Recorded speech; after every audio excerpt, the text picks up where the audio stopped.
Chapter 879, Overwhelming a Dragon with Force. The players from Owl were stunned when they saw the mutated dragon's strength. They had often seen attacks form craters after hitting the ground. However, this was the first time they had seen an attack form such a massive pit. Moreover, this had been a normal attack, not a skill. Why was he so impatient? Frozen Dream frowned at the crater beneath the mutated dragon's front foot. From the damage their guardian knight had received, she understood that they could not stand up against the mutated dragon in a head-on clash. They could only rely on the melees to kite the dragon while the ranged players dealt damage and whittled down its HP. Only by doing so would they have any hope of emerging victorious, yet Shifeng had stubbornly rushed up to the dragon, dying with a single swat. Now their team had lost a powerful ally, reducing their chances of defeating the dragon even further. However, as the mutated dragon lifted its claws, these players discovered a figure beneath the giant forefoot. How? The team was astonished. The mutated dragon's strength was obvious. Even level 50, Tier 2 MTs wouldn't withstand such destructive power, yet a swordsman like Shifeng had survived. How could they not be shocked? Such high strength. If not for the dragon's domination suppression and the additional 500 attributes I received, I would have been forced to waste a life-saving skill. Shifeng inwardly celebrated his survival. For each dragon that was within 1,000 yards, Dragon's Dominator would increase all of his basic attributes by 500 points. Currently, 2 dragons were within range, the Silver Dragon and the Mutated Dragon. The Mutated Dragon was, in fact, a member of the dragon race.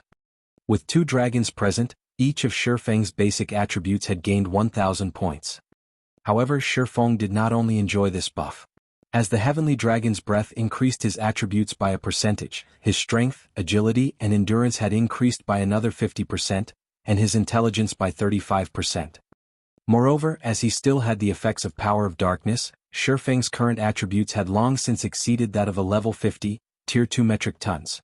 Blocking the weakened mutated dragon's attack wasn't an issue. However, it was somewhat strenuous. Although Shifeng had blocked the mutated dragon's attack with his swords, he had lost 2,187 HP. Of course, 2,000 damage wasn't considerable to Shifeng. After all, Shifeng currently had a maximum of 83,460 HP. Such low damage was practically negligible. Not to mention, there were multiple healers on standby who could restore him to full health at any moment. Is he a human or a ghost? Owl's members were thoroughly stupefied. They had already been impressed by Shifeng's basic attributes. Even their leader, White Knight, was no match for him. However, they had been able to see the swordsman's boundaries during the last fight. He had not been completely out of their reach. Watching him now, however, they realized that they were a part of 2 different worlds. While these players were still frozen with shock over Shifeng's absurdly high attributes, the mutated dragon noticed that the swordsman was still alive. Immediately, it slammed its claws down on Shifeng once more. Boom. The already large crater expanded further. This time, however, the mutated dragon's forefoot had not hit Shifeng. After dodging the attack, Shifeng swung the abyssal blade at the dragon's claw and executed chop. Minus 34,157. Upon receiving the critical damage of over minus 30,000 points, the mutated dragon's foot trembled slightly. There was even a shallow cut across its adamantite-like scales. Damn. My attacks are only dealing around 1,000 damage, yet he can deal over 30,000 damage with a single hit. Is he really a player? Everyone's eyes nearly fell out of their sockets when they saw Shifeng's damage. White Knight, who had attacked the dragon continuously, froze momentarily, his eyes glued to the cut left on the mutant's joint. While it was impressive that Shifeng's attack had managed to deal over minus 30,000 damage, the implication of leaving a cut across the dragon's scales was far more significant. Direct damage would at most reduce the mutated dragon's HP. However, inflicting external injuries would weaken the mutated dragon's combat power. His longbow was an epic weapon, yet his attacks couldn't even scratch the mutated dragon. There was one thing he was very certain of. The ability to injure a monster's body was unrelated to a player's attributes. It was mainly due to the quality and sharpness of the player's weapon. Is he using fragmented legendary weapons? White Knight's shock increased as he glanced at Shifeng's 2 swords. He had gone through hell and back to obtain his current longbow. He had never once harbored any thought of obtaining a fragmented legendary weapon. With this revelation, White Knight considered befriending Feng. He had played God's domain with the intention of getting to know various experts. He wanted to challenge his limits and surpass them. However, what White Knight did not know was that Feng's weapons were not fragmented legendary rank. They were only on par with epic weapons. However, due to the magic devices he had equipped, their sharpness and destructive power had improved significantly, which allowed them to wound the mutated dragon. I'll serve as the MT. The rest of you attack from afar. Feng commanded through the team chat after attracting the mutated dragon's aggro. Originally, the members of OWL had their issues with Feng leading their team. Now, however, they followed his commands without argument. The healers began to focus on Feng, whereas the melee players retreated to maximum range, attacking the mutated dragon with the ranged players. Although the melee players' ranged damage couldn't compare to their ranged companions, overall, they dealt a considerable amount.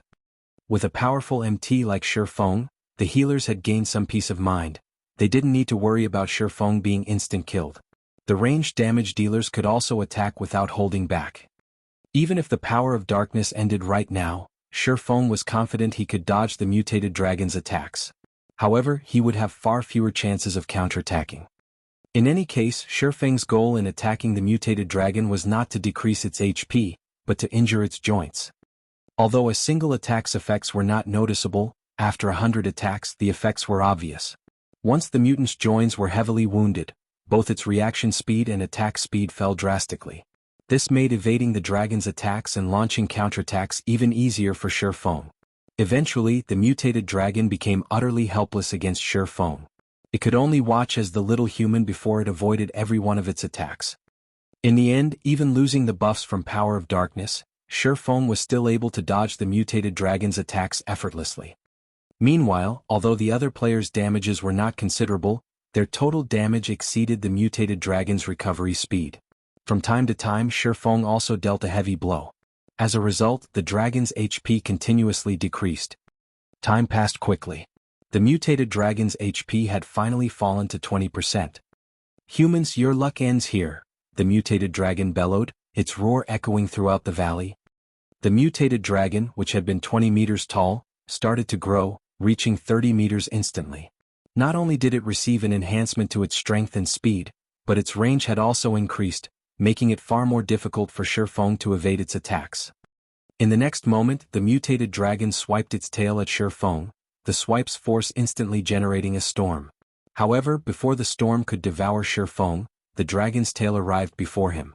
Moreover, the dragon's attack range with its tail was quite wide, and Feng did not have enough time to dodge. Defensive blade. Puh. The attack threw Feng. Even the players attacking from over a dozen meters behind him died instantly. Unfortunately, the mutated dragon was not done. It began to swing its tail like a whip, covering the area with afterimages. 1 swipe, 2 swipes, 3 swipes. By the time the mutated dragon's attack ended, Feng's defensive blade had been exhausted of block counts. Meanwhile, there were less than 40 players still standing. If the mutated dragon launched that tail attack 1 or 2 more times, it would wipe out their team. The mutated dragon's terrifying chain attack had also devastated the surrounding forest, leaving very little behind. The dragon race's explosive power is truly terrifying.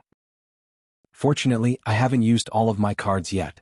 Feng released a sigh of relief, following which he activated Heavenly Dragon's power. Chapter 880, Slaying a Dragon. Boss, the dragon's defense and reaction speed have improved quite a bit. With our remaining numbers, I'm afraid that we can't survive another round of chain attacks, a green-robed, level 40 male summoner anxiously reported. Once the mutated dragon went berserk, a single round of whipping its tail had annihilated all of his summoned creatures. Even their attacks were becoming less effective. Previously they had been able to more or less hit the dragon, each of their attacks dealing around -1000 damage. Now, however, the mutant blocked over half of their attacks with its tail. Even when their attacks struck the dragon, they only dealt around -600 damage.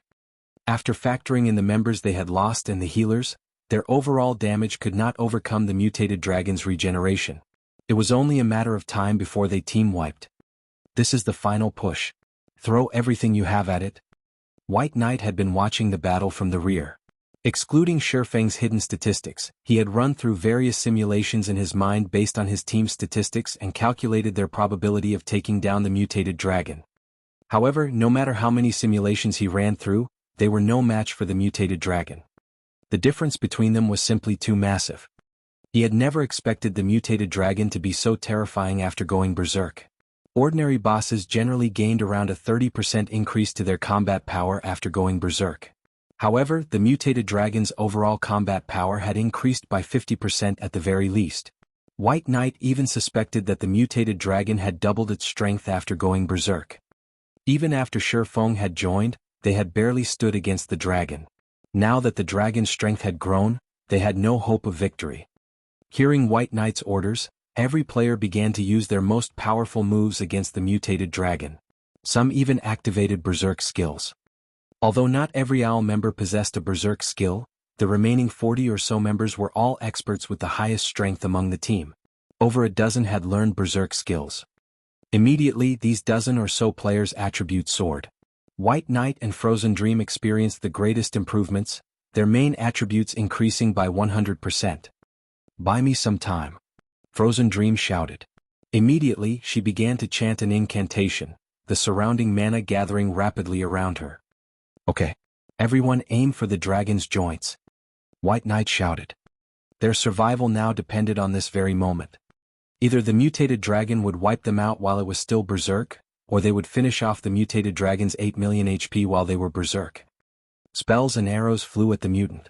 Seeing this, the dragon swiped its claws. The dragon's massive forefoot blocked over half of the attacks easily. Only extremely accurate attacks like those from White Knight had struck the dragon. Minus 3,348. Minus 1,448. Minus 1,279. Minus 1,354. Although numerous attacks had landed, only White Knight's attacks broke past the 3,000 threshold. Everyone else only dealt around minus 1,000 damage. Their overall damage barely made a dent in the dragon's remaining HP. Before White Knight and the others could launch another volley of attacks, the mutated dragon rose its tail once more. "Watch out for its tail attacks. Fall back," White Knight instructed and began to retreat while attacking the mutated dragon's massive tail. However, the tail's attack speed and range were too much for them. Even Shifeng had not been able to dodge the attack in time and had been forced to rely on a life-saving skill. Although everyone had retreated quite a distance from the mutated dragon, they were still within range of the shockwave that would follow the tail swipe. The resulting shockwaves alone were enough to end White Knight and his companions. Boom. A sonic boom ripped through the air as the dragon's tail swiped at Owl's players, the tail's attack range reaching over half of the team. Suddenly, however, a streak of blue light hacked at the swinging tail. Boom. The mutated dragon's attack halted abruptly. At the same time, a figure sank to the ground, a large crater forming around the player. He blocked it. White Knight's jaw dropped as he stared at the figure in disbelief. Although he had not seen it clearly, he had caught a glimpse of Shifeng swinging his sword at the mutated dragon's tail.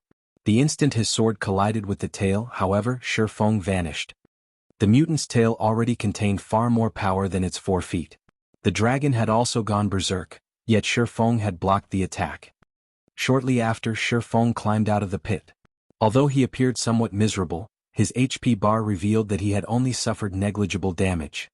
The improved heavenly dragon's power really is amazing. With this, I can take the mutated dragon's attacks without any problems. Shifeng flexed his muscles a little. Due to the impact, he was sore everywhere. Overall, however, his combat power had not been affected overmuch. Not only had heavenly dragon's power increased his HP by 500%, but the skill also increased his strength by 150%, agility by 50%, and defense by 300%. Currently, he had over 260,000 HP. With his enhanced defense, he had only received around minus 3,000 damage after receiving the direct hit. Even without the healer's assistance, he could easily withstand several hundred such attacks. He didn't need to fear the berserk mutated dragon at all. Following which, Shifeng activated Silent Steps and appeared behind the mutated dragon. He then used Phantom Kill and 9 Dragon Slash. Flame burst. In the next moment, the twin swords Shifeng wielded and those of his doppelganger transformed into dazzling miniature suns. Scorching, white rays of light then slammed brutally into the back of the mutated dragon's neck, one after another. -62,487. -43,718. -127,496. -43,587. 30 consecutive scorching blades bit into the mutated dragon's neck, all 30 strikes hitting the same location. In addition, a dozen abyssal blade phantoms continuously assaulted the mutant, each dealing up to -6,000 damage. The mutated dragon released an agonized cry as it slammed into the ground. The mutated dragon's HP had instantly fallen from 8 million to 5,640,000. Immediately after, Shifeng used Firestorm and Dragon Breath. The mutated dragon's HP fell below the 5 million threshold. This is insane. The witnessing players were nearly speechless as they stared at the fallen dragon. White Knight was just as shocked. He could not figure out how many cards Shifeng had kept hidden. Shifeng alone was savagely beating a boss that his entire team had been helpless against. At this time, Frozen Dream finally completed her chanting as she waved her staff. A deep blue magic array suddenly appeared above the mutated dragon. A gigantic ice spear then emerged from the array and descended on the mutant. Tier 1 Curse, Frozen Earth. When the ice spear struck, not only did it inflict over -7,000 damage, but it also encased the dragon's 4 limbs in a layer of frost, restricting it. Despite the mutated dragon breaking free from the layer of ice, the ice reformed instantly. Moreover, each time the dragon struggled free, it wasted a lot of time to do so. As a result, the mutated dragon's reactions were somewhat delayed. Taking advantage of this opportunity, Shifeng launched one attack after another. With an absolute MT like Shifeng pinning down the mutated dragon, the other team members began to launch a fierce assault. As a result, the mutated dragon's HP fell rapidly. 4, 500, 000, 4, 000, 000, 3, 000, 000, 1, 000, When the mutated dragon had less than 500,000 HP remaining, Shifeng activated Divine Providence and used the Tier 2 Taboo skill Instant Strike. In the blink of an eye, he appeared before the mutated dragon. Over a dozen consecutive slashes bloomed over the mutated dragon's heart. The mutated dragon's HP hit rock bottom instantly, falling to the ground with a loud boom. Over a dozen shining items dropped around its humongous body. Suddenly, a golden glow surrounded Shifeng's body as he reached level 42. Chapter 881, 3-Star Promotion Order. As the golden glow engulfed Shifeng's body, the rest of the team experienced the glow as well. Some even experienced the phenomenon twice, their levels launching from 40 to 42. The bountiful EXP that the mutated dragon had provided stunned them all. Even at their level, the mutated dragon had awarded them enough EXP to level up at least once. They had just saved several days of effort. Success. We won. Everyone cheered as they looked at the motionless mutated dragon. The mutant had been far stronger than any monster they had faced before. They shouldn't have survived it at their level, yet they had defeated it. Although they had relied on Shifeng's strength, they were excited. Some of their excitement was also due to the system notification they received after the dragon had died. System, congratulations. You have received the Dragon Slayer title. Wielder of this title will gain a 10% increase to their humanity reputation. Although this title did not affect their combat power, many players dreamed of the buff it provided. In God's domain, humanity reputation was crucial.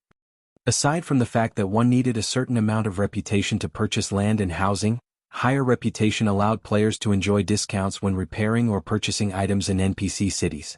After reaching the highest achievable reputation, one could even enjoy a 40% discount. Although players were discovering more methods of earning coins, players still needed more. Aside from purchasing consumables and some luxury items such as delicious food, most of a player's money went to repair fees. Moreover, as players equipped higher quality and leveled equipment, the repair fees increased. With a 40% discount in cities, a player could save a large sum of money. Moreover, as players gained more levels, raising one's reputation in a single city would not be enough. Many high-resource leveling spots were quite far from starting cities. Traveling back and forth was inconvenient. If a player wanted to level up quickly, they needed to have high reputation in multiple cities. However, reputation was not easy to obtain. Even until now, players still had headaches over gaining reputation in their respective cities. Now that these players had the Dragon Slayer title, they wouldn't have to put in as much effort. It was especially true for independent players. However, the team was more interested in the mutated dragon's loot. The mutated dragon had dropped over 10 items. Needless to say, such a powerful monster's loot would be astounding. It would not surprise any of them if it even dropped an epic item. Watching Shifeng collect the items one after another, they nearly drooled. However, White Knight had promised Shifeng that he could claim all of the drops. Hence, they could only watch enviously. Look, is that an epic weapon? Crap. Look at that magic scroll. It can concentrate mana naturally. It should be a tier 3 scroll at the very least, right? That design is huge. Although these players realized that the items belonged to Shifeng, they still wanted to know what they were. As Shifeng picked up the scattered coins and items, he noticed a purple gold, diamond-shaped token. A single word had been engraved on this token. Promotion. As expected of a dragon, its loot is awesome. Shifeng tried to calm his excited heart as he looked at the token. If not for White Knight and the others' presence, he would have laughed like a maniac. This promotion order was no ordinary promotion order. It was a shop promotion order. Moreover, it wasn't a 2-star shop promotion order, but a 3-star shop promotion order. In God's domain, even 2-star shop promotion orders were extremely difficult to obtain. Throughout Starmoon Kingdom and its neighboring kingdoms, no other trading firm, aside from the Candlelight Trading Firm, possessed a 2-star shop. Only the Dragon Phoenix Pavilion in the Black Dragon Empire had a 2-star shop. Moreover, the Super First-Rate Guild had only obtained it a few days ago. Current players had no hopes of getting their hands on a 3-star shop. To obtain one, players would need to kill a relatively high-leveled, high-tiered field boss, open a high-ranked treasure chest, or complete the challenge quest. Obtaining a 3-star shop promotion order from a field boss was unrealistic, as only level 50 or higher tier 4 field bosses had a chance of dropping them. As for treasure chests, the promotion order would only appear in dark gold treasure chests found in level 50 or above maps. As for the challenge quest, its difficulty approached that of a legendary quest. The money required just to accept the quest would send cold shivers down the spine of any large guild in God's domain. Take the 2-star shop in the Black Dragon Empire for example. The Dragon Phoenix Pavilion had accepted the challenge quest to promote that shop. However, the Super First-Rate Guild had challenged the quest 3 times before it succeeded, and each challenge had cost 6,000 gold. Ordinary guilds could not afford that right now. Only Super First-Rate Guilds and Super Guilds might have enough to take on the challenge quest. Although promoting a shop to 3-star status was exceedingly difficult, any guild that could afford the fee would make an attempt.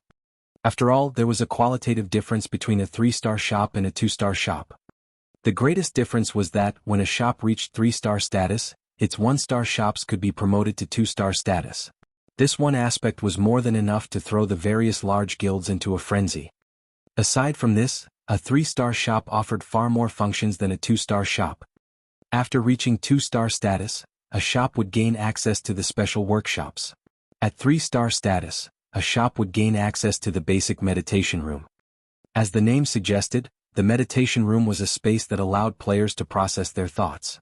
Moreover, due to the dense mana inside the meditation room, players could maintain a clear state of mind, allowing them to better exert their abilities. The special workshop, on the other hand, only altered the environment to adjust one's mood. Of course, the meditation room also offered every function a special workshop possessed, allowing a player to alter the room's environment. This was the main reason why the various lifestyle masters in the past had surged towards high-star ranking shops. A positive work environment was crucial to lifestyle players. However, there were 2 downsides to the basic meditation room in 3-star shops. The first was the cost. To maintain the mana density inside the room, one needed to spend a lot of magic crystals. Maintaining the mana density for a day cost a total of 300 magic crystals. The price of a single magic crystal had already reached 25 silver. A total of 300 crystals was the equivalent of 75 gold coins. Hence, meditation rooms were only used to produce high-valued items. The second drawback was its scarcity. At 3-star status, a shop could only offer 3 basic meditation rooms. For an establishment like the Candlelight Trading Firm, that was far from enough to satisfy its advanced lifestyle players. Forget it. It's better to not have one at all. Melancholic can worry about it later. Shi Feng chuckled. He then stored the promotion order. Currently, he was eager to return to White River City and promote the candlelight trading firm there to 3-star status. Among the many items that had dropped, there were also 2 Tier 3 magic scrolls for bottles of exotic potions and 3 forging designs. The rest were weapons and equipment. Among these items, the most valuable outside of the promotion order were the 2 epic items. One was a scale-covered shield engraved with divine runes, while the other was an aqua robe. Chapter 882, Uncrowned Sword King. The guild's MTs are quite lucky this time. Shi Feng smiled at the scaled shield covered in divine runes. A shield was an integral part of an MT's equipment. A good shield could elevate an MT's strength significantly. On the market, MT shields were always the most expensive equipment. They were worth at least double that of a weapon of the same rank and level. Dragon Scale Shield, Epic Rank. Level 40 to level 100. Equipment requirement, Strength 600. Attributes adjust according to user's level. Defense plus 4020 level 40. Block rate 39%. Strength plus 84, Endurance plus 107. Magic resistance plus 20. Defense skill plus 2 levels. When equipped, Strength and Endurance increased by 10%. All skills plus 1 level. Ignore levels plus 10. Additional skill. Dragon Scale Body. Forms an energy shield around the user's body, increasing defense by 200%, HP by 300%, and recovery ability by 500% for 30 seconds. Cooldown, 30 minutes. Additional passive skill 1. Sturdy, halves received impact and reduced damage received from the front by 15%. Additional passive skill 2. Lightweight, increases shield movement by 20%. The epic ranked purification robes also had high attributes. However, it was far less valuable than the Dragon Scale Shield. As for the other pieces of equipment he had obtained, they were either level 50 dark gold equipment or fine gold equipment. It was still too soon for current players to equip them. This should be White Knight's quest item. After Shi Feng tidied up the dropped equipment, he discovered a glass bottle. The bottle contained a black liquid. It was none other than the mutated dragon's original form. Although the bottle did not have a label, its introduction stated that it was a specimen of a mutated life. Other than that, there was no information. After considering the matter, Shi Feng handed the bottle to White Knight. This is... After White Knight saw the glass bottle, surprise colored his expression. Take it. Even if I keep it, I can't use it. Shi Feng laughed. The mutant specimen was useless to him. On the contrary, if he gave it to White Knight, he could earn a favor from the ranger. If he came across any trouble in the future, he could even ask for White Knight's help. Thank you. If you encounter any issues in the future, just say the word. I'll help out to the best of my abilities. White Knight accepted the glass bottle without hesitation. The item was simply too important. Without it, he would fail his quest. If that happened, his account would be crippled. He would have to spend a long time to regain his strength. Would it be convenient for you to reveal your name, sir? We can add each other as friends so that we can contact each other easily in the future. Hearing White Knight's logic, the other owl members' jaws dropped. Since he had joined God's domain, White Knight had never added anyone as a friend. Various big shots from super guilds were no exception. Alright. I haven't introduced myself. Shi Feng took off his black cloak and revealed his black flame appearance. My name is Black Flame. After Shi Feng revealed himself, every witness fell silent. They stared at Shi Feng's face. Shi Feng looked to be in his 30s. He had a firm face with faint stars flashing in his eyes. His aura felt so profound that those around him felt oddly drawn to him. You are Zero-Wing Sword King Black Flame? Frozen Dream's delicate face revealed her disbelief. God's Domain's players often discussed the God's Domain experts list. Practically everyone was familiar with the great deeds of the list's various experts. The name Black Flame was a particularly hot topic. Black Flame's rise had been intensely fast. The secret pavilion had even given him the title, Sword King. How high had his evaluation been to become the king among swordsmen? When the secret pavilion had updated their experts list, many swordsman experts had complained about the pavilion's decision. Even Owl's many swordsmen had been dissatisfied, declaring that they would challenge Black Flame to teach him a lesson. Now, however, it would seem that the title of Sword King had not been an exaggeration. They even wondered if Black Flame's rank on the God's Domain experts list was a little too low. The strength Black Flame had just displayed had far surpassed the secret pavilion's evaluation. Even some of the swordsmen who had previously intended to challenge Black Flame were dumbfounded. Didn't you say that you wanted to challenge Black Flame? This is your chance. A few of the Owl members teased their companion, grinning at a youth in silver light armor. In terms of strength, ranked 15th among their adventurer team. Although his battle records weren't necessarily stunning, he was undefeated in their home city's underground arena. He had already won 99 battles with a perfect winning streak. His defeated opponents even included large guilds' well-known experts. Back when had declared that he would challenge Black Flame and defeat him, nobody had doubted the youth's words. After all, his combat standards had reached the second stage of the realms of refinement, the flowing water realm. With his skills and equipment, it was not impossible to contend with a void realm expert. I said in the future, not now. Rolled his eyes at his laughing companions. If he challenged Black Flame, someone who had just stood against the mutated dragon and won, it would not even be a fight. It would be a miracle if he survived even one of the Sword King's attacks. The players laughed when they heard Strong's response.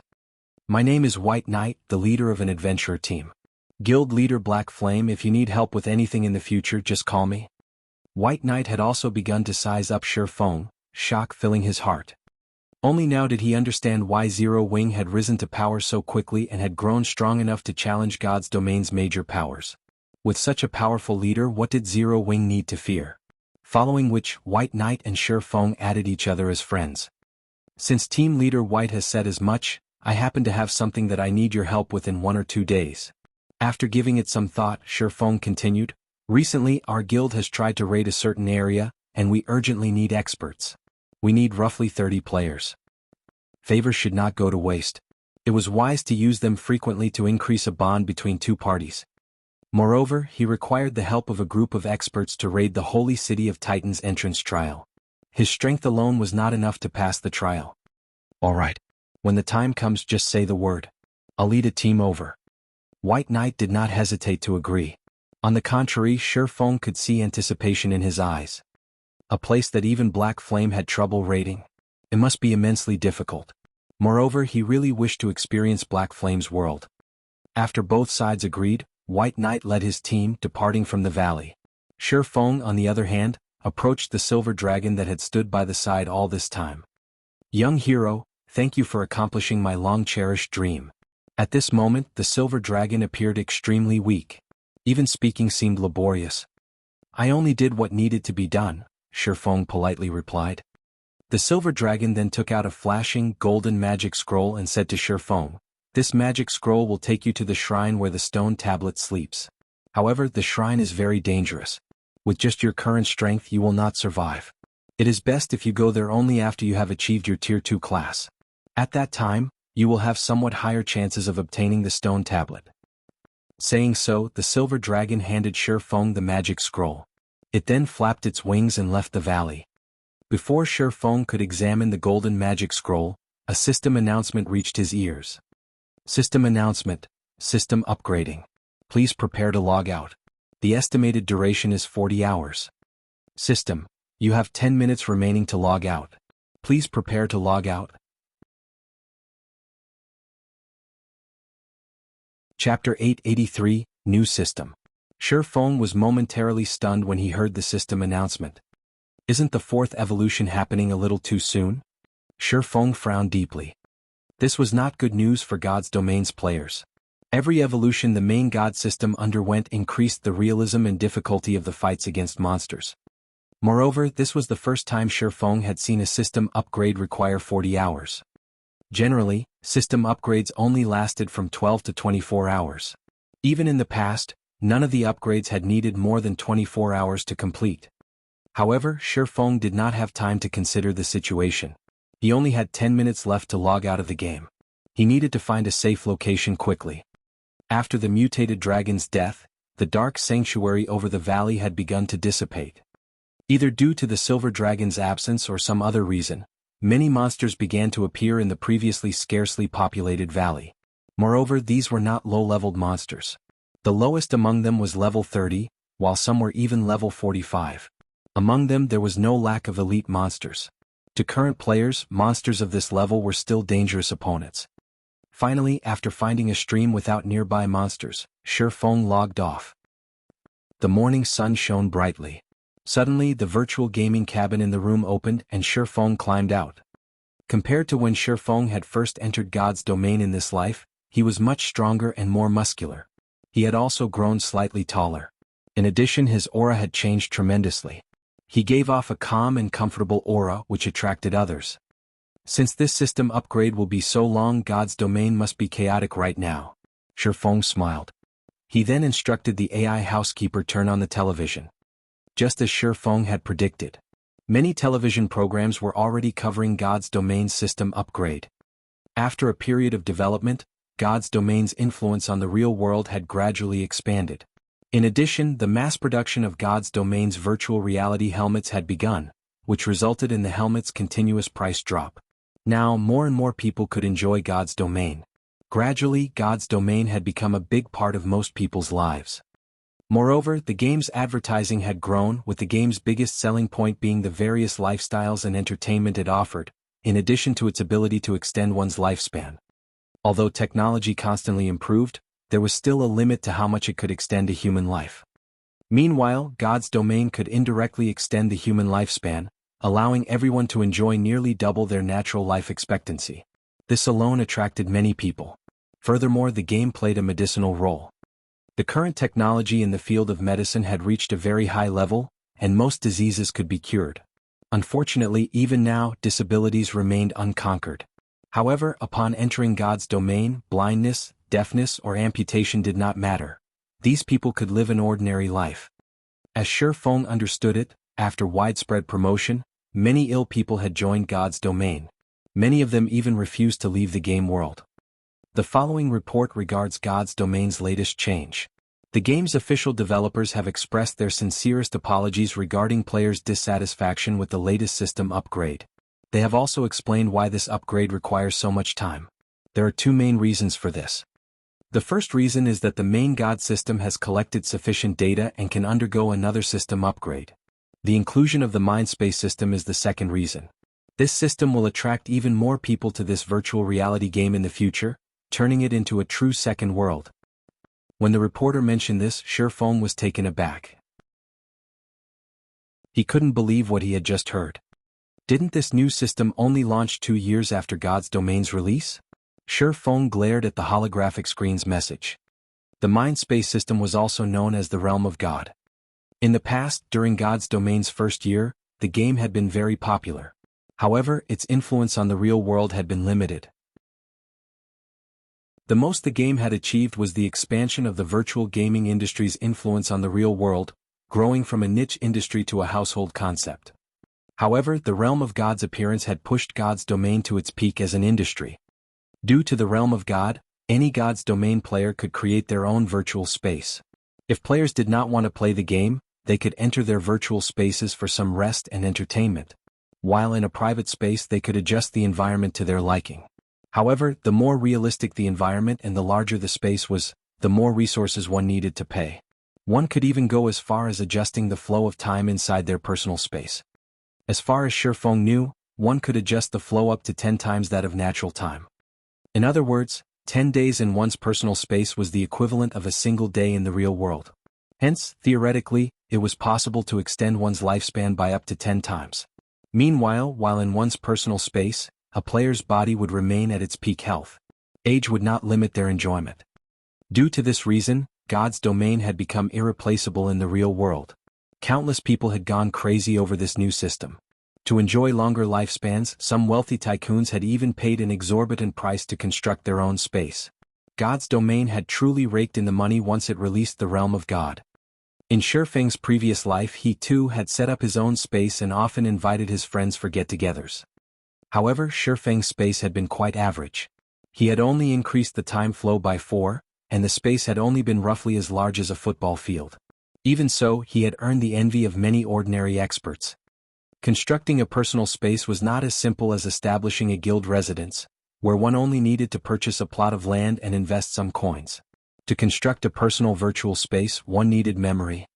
Players could not simply construct a personal space because they desired it. Sustaining a personal space placed a heavy burden on the system. The more luxurious and spacious the space was, the more memory its support required. In God's domain, memory had a different, well-known name: mana. Constructing a personal space required mana. However, it required more than just a little. Players could not use the low-quality mana from magic crystals. Rather, one needed 7 luminaries crystals. However, 7 luminaries crystals were insanely rare in God's domain.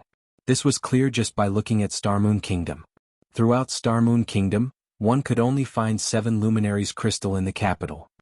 Furthermore, 7 luminaries crystals were astonishingly expensive. An ordinary expert could only look on, powerless, with their measly finances. If an ordinary player got their hands on a few, selling them, they could live the rest of their lives without any concern for money. This was why Shi Feng had been so excited when he had reached the Forgotten Lands and encountered the 7 Luminaries Mountain in the God's Grave. Unfortunately, his strength had been limited. He hadn't been able to leave that area with a single, small chunk. After the news report regarding God's domain ended, Shi Feng ate a casual meal. He intended to check on the newcomers Lei Bao had been training during this time. Zero Wing could not compare to super guilds, where the latter had a perfect expert nurturing system and no shortage of talents. Fortunately, Zero Wing now had the Big Dipper Training Center to support it, providing an excellent training environment. Shi Feng had a few of Zero Wing's newcomers sign a series of agreements and directed them here to undergo special training. They were the experts that Zero Wing nurtured internally. Unfortunately, Zero Wing's funds were limited. It could not afford to train enough newcomers. To a large guild like Zero Wing, these few were like a drop in the bucket. Shi Feng's female assistant, Liang Jing, suddenly called him and reported, "Master Shi Feng, a gentleman named Yuan Tiexin has arrived looking for you. He claims to be an acquaintance of yours. Do you wish to meet him? He sure moves quickly." Shi Feng smiled faintly. "Have him wait for me in the main hall's reception room. I'll head over right away." Chapter 884, Empress Purple Jade. The Mind Space System's sudden launch in God's domain had massively impacted the real world. Shi Feng could clearly remember that, when this system had launched in his previous life, the world had gone crazy over it. Before the new system had been revealed, very few major corporations and financial groups had been willing to invest into God's domain. Most only wanted to observe. Take the Big Dipper Training Center for example. Although the corporation's higher-ups had known about God's domain, none of them had paid particular attention to the game. Instead, they had focused on developing the training center itself. The other corporations within the city shared similar thoughts. After all, without any clear signs of profit, who would recklessly invest in the game? However, when the new system had been implemented, these individuals could no longer resist. Every one of these corporations had invested into God's domain, hoping to get a share of the pie. Due to these people, the cost of coins had undergone massive inflation. Shi Feng had even earned a small fortune by taking advantage of the price increases. Considering the situation, Shi Feng immediately called Melancholic Smile and Aqua Rose, instructing them to start purchasing large sums of coins as soon as they could log back into God's domain. The more coins they amassed now, the more profit they could earn in the future. Inside Big Dipper Training Center's reception room, a middle-aged man lounged on a sofa made of soft, white tiger leather. On either side of him stood a man and a woman.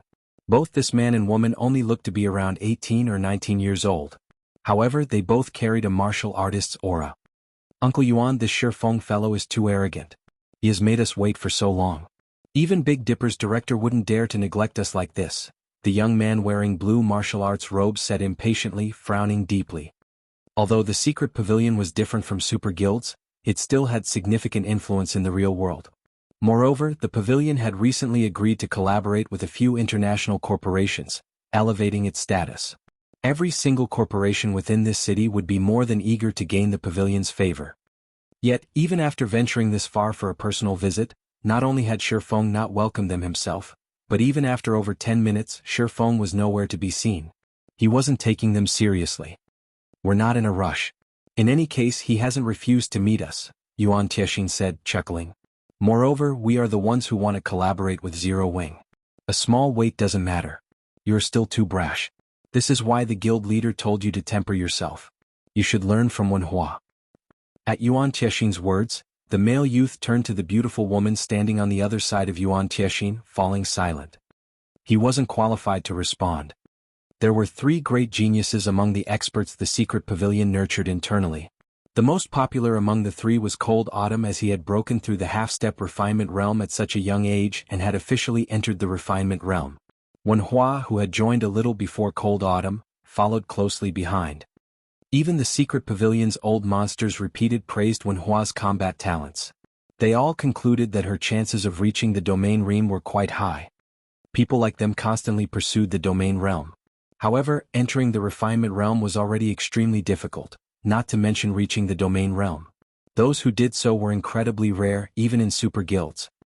The fact that these old monsters' evaluation had been so high spoke volumes about their high opinions of Wenhua. If the young man attempted to compare himself to Wenhua, the difference between them was like the difference between heaven and earth. He simply could not hold a candle to her. As Yuan Tiexian finished speaking, Shi Feng walked into the reception room with Liang Jing. I apologize that I've made you wait, Shi Feng said as he sat across from Yuan Tiexian. When he glanced at the man and woman beside Yuan Tiexian, he was momentarily surprised, though he did not reveal it. Shi Feng recognized the great beauty beside Yuan Tiexian. Empress Purple Jade. Although her appearance was slightly different from her game avatar, the difference was minor. However, she still looked very young and immature. The arrogant aura that she had possessed in the past was also absent. Shi Feng was familiar with Purple Jade because he had learned void steps from her. He had lost count just how many times he had watched her battle videos. Even if her physical appearance was slightly different, he still recognized her with a glance. Why is she here? Shi Feng wondered. As Shi Feng understood it, Purple Jade was one of the secret pavilion's 3 great geniuses. The pavilion's upper echelons had favored her, and her status within the pavilion had been on par with the guild elders. To put it bluntly, her position was not any lower than Yuan Tiexian's. Why did the secret pavilion allow such a gem to come here? Moreover, she stood by the side as if she were a bodyguard. Although Shi Feng had hidden his observation, it had not escaped the notice of an old fox like Yuan Tiexian. Noticing Shi Feng's reaction to Wenhua, Yuan Tiexian's mouth hooked up into a smile. Their guild leader had sent Wenhua for the sole purpose of shocking Zero Wing. Recently, Zero Wing had gained too much momentum. Not only was the guild rapidly developing, but the guild's performance in the dark arena had also been stunning. Zero Wing did not appear to fear any guild. If the secret pavilion wished to collaborate with Zero Wing, they had to slow Zero Wing's progress, teaching the upstart guild that entities such as themselves were not as simple as they appeared. By doing so, they would have an easier time negotiating. However, Shi Feng's perception had surprised Yuan Tiexian somewhat.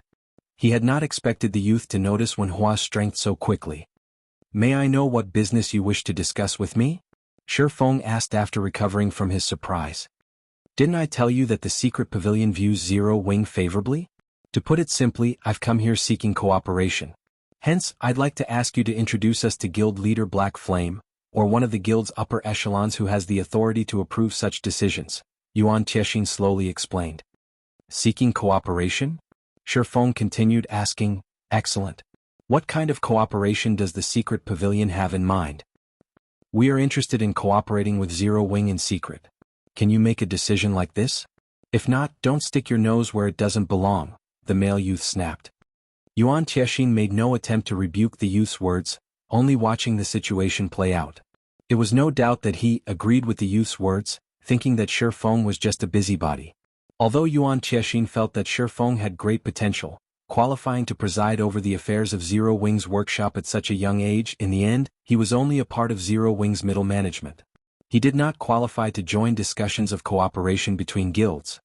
Fortunately, Shi Feng did not allow the young man's tone to rile him. After all, to outsiders, he only appeared to be a member of the guild's management team. I understand your concerns. However, I do possess the authority to make a decision on any matter of cooperation you wish to discuss. If you don't believe me, you can contact our guild leader in God's domain. Shi Feng shook his head and laughed. Yuan Tiexian was slightly stunned by Shi Feng's response. For a time he was at a loss for words. Either Zero Wing was daring enough to use a new talent, or the guild had no one else for the job. Just how much faith must one possess to allow someone so new to God's domain to make such important guild decisions? The fact that Zero Wing had developed into its current state showed that the guild possessed a powerful background. Anyone that claimed otherwise was either lying or a blind fool. Generally, the various upper echelons of such a powerful organization would be, at least, in their 30s. Any exception was either a frightening talent or someone with a very powerful background. However, Yuan Tiexin had investigated Shifeng thoroughly, and no matter how he looked at the results, Shifeng was neither. "May I know your game ID?" Yuan Tiexin asked softly. Chapter 885, Guild Secret. When Yuan Tiexin had met Shifeng for the first time, he had investigated the youth thoroughly. The results had surprised the old man. Shifeng was just an ordinary person. Even when he joined God's domain, he had used a trial helmet. Yet, somehow after entering God's domain, Shifeng had risen to become one of Zero Wing Workshop's managers. Although Yuan Tiexin admitted that Shifeng possessed some skill and fighting strength, he was too young. Hence, Shifeng's claim had surprised him. "He is a core member of Zero Wing, huh?" Wenhua, who had remained cold and indifferent, shifted her gaze towards Shifeng. She had never imagined that the currently flourishing Zero Wing would allow someone who was only a few years older than her to join the guild's top management. Initially, she had not wanted to take part in the negotiations. However, upon hearing that she might meet Zero Wing's guild leader, Black Flame, she had agreed. She wanted to see just what the legendary Sword King Black Flame looked like. If possible, she might even find an opportunity to spar with the man. Now, however, she was disappointed. "My game ID?" Shifeng laughed. He then said, "I am Yi Feng in God's domain." "You're Yi Feng?" Yuan Tiexin's expression immediately grew hard. He simply could not believe this. Hurriedly he asked, "Are you really Zero Wing's Yi Feng? The Yi Feng that led the Azura battle team?" "Impossible. You're so young. How could you possibly be Yi Feng?" Yuan Tiexin wasn't the only one surprised. The male youth and Wenhua's eyes both went wide with shock as they stared at the ordinary-looking man before them. The name Yi Feng might not mean much to ordinary experts. They might not even know this name at all. However, among God's domain's major powers, almost everyone knew the name. This was particularly true for the Secret Pavilion, which was known for its information network. The Secret Pavilion had even created an exclusive database that collected information on Yi Feng. Based on what they knew so far, although Yi Feng looked young, no one believed it. No youth in his early 20s could reach the Void Realm. He should be at least 24 or 25. Even so, he was considered an extremely talented individual. God's domain's various major powers also suspected that Yi Feng had been secretly nurtured by whatever major power stood behind Zero Wing. Otherwise, he never would have defeated the Battle Wolves Wolf King Sirius. Meanwhile, even now, Yi Feng's identity was shrouded in mystery. They would never have dreamed that. The Shifeng before them was actually the Yi Feng who had caused such a commotion among God's domain's major powers. "I'm young?" Shifeng scratched his head awkwardly as he glanced towards Wenhua. Wenhua was only 19 years old, while he approached 22 years old. Yet she had called him young. "I didn't mean it that way. I just don't believe that you are Yi Feng," Wenhua replied seriously, shaking her head. She was most proud of her age and strength. Within her age group, no one could stand shoulder to shoulder with her. She did not even take the pavilion's #1 genius seriously. However, if Shifeng had truly defeated Sirius at such a young age, his talent was truly terrifying. Even she could not afford to take him lightly. Hearing Wenhua's honesty, Shifeng was momentarily at a loss for words. It had never crossed his mind that they would refuse to believe him even when he revealed the truth. If he told them that he was also Black Flame, they would most likely deem him a con artist. "I'm truly sorry for Wenhua's rude behavior," Yuan Tiexin apologized as he tugged Wenhua's sleeve and sent the girl a glance. He then returned his gaze to Shifeng, smiling as he said, "I have come here representing our guild leader, and we would like to keep the subjects of our talks absolutely secret. Hence, Wenhua has spoken out of hand. Since we've confirmed that there are no issues, let's discuss business." Although Wenhua had fallen quiet, her interest in Shifeng grew. A passion-fighting spirit filled her eyes when they landed on Shifeng. He felt as if she would challenge him to a duel at any moment. If Wenhua's past admirers could see this, they'd probably tear Shifeng apart. Understanding Yuan Tiexin's intentions, Shifeng looked towards Liang Jing and said, "Liang Jing, head down for now." Liang Jing sighed helplessly as she left the room. Truth be told, she was very curious about who Yuan Tiexin and his companions were. Rather than fear or awe over Shifeng's identity as a martial arts master, the two youths had been shocked by his game ID. After watching Liang Jing leave the room, Yuan Tiexin adopted a serious tone as he said, "You are aware that the various super guilds and super first-rate guilds in God's domain have their own expert training programs, correct?" I know a little about it. After selecting a few talented youths, these guilds have them sign an agreement and put them through a training regimen, helping them become peerless experts. Shifeng nodded. These powerful guilds' internal nurturing programs were no secret. However, the majority of virtual gaming guilds could not establish their own programs. You are correct. But that is only on the surface. Regarding cost, many first-rate guilds could easily do the same, Yuan Tiexin said, smiling. You're saying that it is not a matter of funding? Shifeng was slightly surprised. As he understood it, one needed a specialized training venue and expert instructors to nurture expert players. In addition, one needed a large supply of advanced nutrient fluids. All of these aspects required money. Without sufficient capital, it was simply impossible to nurture a large number of experts. That's right, it's not an issue of capital. A simulated training system is far more important. This is a system that the various super guilds and super first-rate guilds have developed on their own. They have collected information on countless experts with this system, and with it, can allow their newcomers to spar with the simulations at any time. Think about it. Which has not had to experience countless life-threatening battles to reach their current status. A real martial artist or a virtual gaming expert. The main reason behind the Secret Pavilion's transcendental status in the virtual gaming world is our dabbling in the sales of information on various gaming experts, a practice that other guilds rarely implement. With this information, one can realistically reproduce these experts in their simulation training system. You understand now, right? No matter how much capital those first-rate guilds manage to obtain, as long as they do not possess the simulation training system, they can't progress, and they will never become true powerhouses in the virtual gaming world. I believe that you are aware that there are multiple first-rate guilds in the virtual gaming world that are even stronger than a few super first-rate guilds, yet they have failed to be recognized as super first-rate guilds themselves. The reason for this is their lack of a simulation training system. Yuan Tiexin's explanation had shocked Shifeng once more. At the same time, Shifeng now had answers to many of the issues he had faced before. Meanwhile, there is a defining difference between a super guild and a super first-rate guild.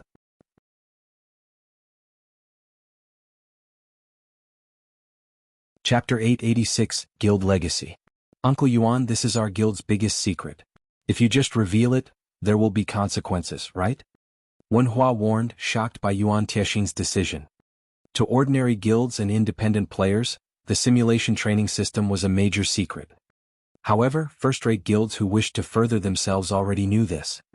As for the difference between super first-rate guilds and super guilds, only super guilds and several transcendental powers knew the truth. Even super first-rate guilds had no clue, as these guilds assumed that the difference lay in overall strength accumulated over the years. Don't worry about it. In any case, it impacts our cooperation. Yuan Tiexin waved his hand, signaling that there was nothing wrong with revealing the truth. Shifeng was at a loss for words. This was the first he had ever heard of such things. He had never thought that there was actually such a defining difference between first-rate guilds and super first-rate guilds. Moreover, there was an unknown difference between super first-rate guilds and super guilds. It would seem that these colossal organizations had not remained standing over so many years for no reason. All this time, Shifeng had assumed that the difference between guilds only lie in their member and expert count. Now, however, it would seem that there was more to the story. The main reason why super first-rate guilds fail to gain recognition as super guilds is insufficient guild legacy completion rate, Yuan Tiexin said, a hint of envy flashing in his eyes as he mentioned guild legacy completion rate. Guild legacy? Shifeng drew a blank. This was the first time he had heard this term. It's expected that you do not know of it. Yuan Tiexin then explained slowly, saying, I previously mentioned the simulation training system. However, there are also differences between each guild's simulation training system. Although the information super first-rate guilds' training systems collect is nearly the same that super guilds collect, super guilds' training systems possess complete legacies that can help players reach the domain realm. Super first-rate guilds' legacies, on the other hand, are incomplete and can only help one reach the Void Realm. This makes it extremely difficult for the top-tier experts in super first-rate guilds to cross that final threshold. That is why there are so few experts capable of reaching the domain realm in super first-rate guilds. Shifeng suddenly came to a realization. The gap between a Void Realm expert and a domain realm expert was massive. Moreover, as players' levels increased, combat techniques became extremely important. It was especially true if one wanted to obtain top-tier equipment. The main god system would provide all sorts of trials, and these trials tested a player's strength. That's right. This is the biggest difference between super first-rate guilds and super guilds. Yuan Tieshi nodded. He then added softly, after many years of gathering information and working to improve ourselves, the secret pavilion has finally completed our guild legacy. As an upstart guild, Zero Wing's background is too shallow. It lacks the resources to nurture experts efficiently. Zero Wing doesn't have a chance of competing with super first-rate guilds, much less super guilds. Moreover, even if Zero Wing successfully established its own simulation training system, its operation is very costly. It requires the latest high-level energy. I believe that you understand just how difficult it is to collect high-level energy. Like the S-rank nutrient fluid, one cannot purchase it with money alone. The secret pavilion is trying to expand and requires a large number of talented players. We believe that Zero Wing has great potential, and we have decided to invest in Zero Wing. In exchange for 50% of Zero Wing's shares, not only will we supply significant funding, but we will also offer various support using the secret pavilion's connections. This will allow Zero Wing to rise instantly and significantly. Furthermore, we will provide 20 slots for our training system. Your guild wouldn't need to create its own system, Yuan Tieshi explained temptingly. You might not think that 20 slots are a lot, but the secret pavilion has also invested in other large guilds. Even for first-rate guilds, we only provide 10. The male youth beside Yuan Tieshi was shocked when he heard the offer include 20 slots.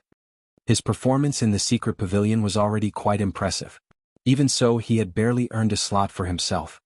Currently, the secret pavilion only had 300 or so slots for its simulation training system. It did not have enough resources to sustain any more than that, yet they were actually offering 20 slots to Zero Wing. This proved that the pavilion's upper echelons were highly optimistic about Zero Wing's potential. The secret pavilion is really going all out. It's actually willing to offer so many generous benefits. Although Shifeng did not fully understand the significance of these 20 slots, seeing Wen Hua's and the male youth's reactions, it was obvious that these slots were extremely valuable. However, he had his own plans. I apologize, but Zero Wing rejects your offer. Rejects? What?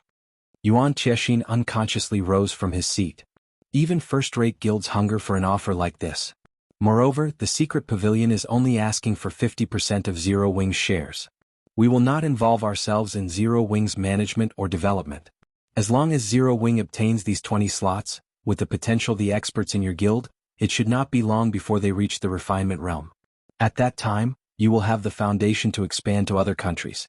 Zero Wing might even become a super first-rate guild in the future. 50% of Zero Wing's shares is simply too high, Shifeng responded as he shook his head. However, I am very interested in your simulation training system. I would like to buy a few slots. Is that possible? The secret pavilion's price was indeed tempting. However, Shifeng was very familiar with just how frightening major powers like the secret pavilion could be. With even 30%, the secret pavilion could take control of Zero Wing in the future. The only way Shifeng could accept this offer was if the secret pavilion offered a portion of its own shares in exchange. However, this was clearly not possible. Hence, Shifeng did not bother asking. You want to buy a few slots? Yuan Tieshi shook his head, laughing. Kid, you're taking the training slots too lightly. Do you know how intense the competition for the training slots is within the secret pavilion? We don't even have enough slots to satiate our own members, much less sell them to other guilds. How can we possibly sell any slots to Zero Wing? What if I offer a high price? Shifeng laughed. A high price? Are you talking about epic items? Yuan Tieshin's smile grew even brighter when he heard Shifeng's comment. Shifeng, you know that, at the end of the day, weapons and equipment are external components. Even if epic items are quite rare, they are not nearly as important as training slots to the secret pavilion. What if I offer a large stock of strengthening devices and bronze mounts? Confidently, Shifeng said, I believe that you have already heard about the mind space system on the news. I suspect that you know the value of this system. This system is one of the driving forces behind major corporations' investment into God's domain. If the secret pavilion obtains a large stock of strengthening devices and bronze mounts, it will surely gain an advantage over the various super guilds.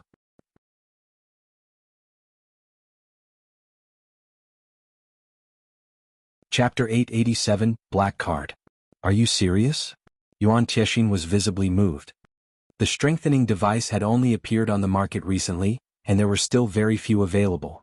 Not only could it extend a player's time in combat, but it could also help players save meaningless travel time and some repair fees. Various large guilds were also hungering after bronze mounts. Unfortunately, obtaining a bronze mount was immensely difficult. Even the secret pavilion only had a few thus far. By the time the guild members reached level 40, most of the guild's experts would only have common mounts. One should not underestimate the difference between a bronze and a common mount. Although a bronze mount was only slightly faster than a common mount, the former could assist players in battle. It could significantly impact a player's combat capabilities in the field. As for guild mounts, various super guilds already had a massive headache over obtaining the stable design, much less taming a mount. Meanwhile, Zero Wing's guild mount was one of the major reasons for the secret pavilion's optimistic view of the guild. Zero Wing's advantage would surface as God's Domain's players reached level 40. With the secret pavilion's resources, Zero Wing could quickly expand into the several surrounding countries and stand to rival super first-rate guilds. Without its potential, the secret pavilion would not have approached an upstart guild with no background with such a generous offer. Of course, I'm just not sure if the secret pavilion is interested, Shifeng said, laughing. It seems I have underestimated Zero Wing once again. I had not imagined you had such a card. Yuan Tiexin scratched his head awkwardly. If Shifeng had offered anything else, the secret pavilion would have undoubtedly rejected the offer. There would be no rooms for negotiation whatsoever. However, the pavilion was interested in the strengthening devices and bronze mounts. I'll need to consult with our guild leader. Sure. Shifeng understood that Yuan Tiexin did not yet qualify to make such important decisions. Yuan Tiexin left the reception room alone, returning after 15 minutes or so. His gaze, which had been hesitant, was now firm. I've contacted our guild leader about this. We will provide 5 training slots. However, you need to give us 100 bronze mounts and 10,000 strengthening devices in return. There is no room for negotiations on this, Yuan Tiexin said in determination. You guys sure are asking for a lot. It's not a guarantee that we will be able to nurture 5 domain realm experts. Shifeng frowned slightly. Although the simulation training system was valuable, it was not that valuable. Based on the current market price, a bronze mount was worth roughly 300 gold. However, while there was a demand for bronze mounts, their supply was practically non-existent. Nobody would truly sell a bronze mount. Even if one offered 500 gold, one might not find a seller. After all, they were simply too rare, even rivaling epic items. Yet, the secret pavilion wanted 100 bronze mounts. Even with a conservative calculation, the total value would be at least 50,000 gold. As for the strengthening devices, based on current market value, 10,000 devices was worth roughly 100,000 gold. All in all, the secret pavilion was asking for 150,000 gold. Even to first-rate guilds, 150,000 gold was astronomical. Even if the secret pavilion were a transcendental power, this sum was massive. It would take the pavilion several days to gather so much money. Moreover, even if one had 150,000 gold, purchasing so many mounts and strengthening devices was impossible, yet the secret pavilion had asked for exactly that in exchange for only 5 training slots. They were essentially asking Zero Wing to foot the bill for their members' training. There are only so many training slots available each year.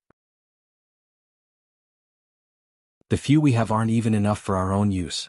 Even I am surprised that our guild leader has agreed to sell any.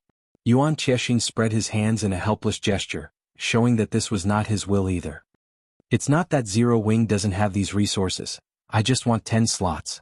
Uncle Yuan, you understand that, now that the mind space system has launched, this is the best opportunity to gather as many advantages as possible. If you don't take the opportunity to do so now, it will be far more difficult in the future. Yuan Tiexin's response had not angered Shifeng. Chuckling, he continued, moreover, these 10 slots don't really matter to the secret pavilion. Even with the 10 slots, you aren't guaranteed to nurture more refinement realm experts. It is even more unlikely that you will successfully nurture a monster with a domain.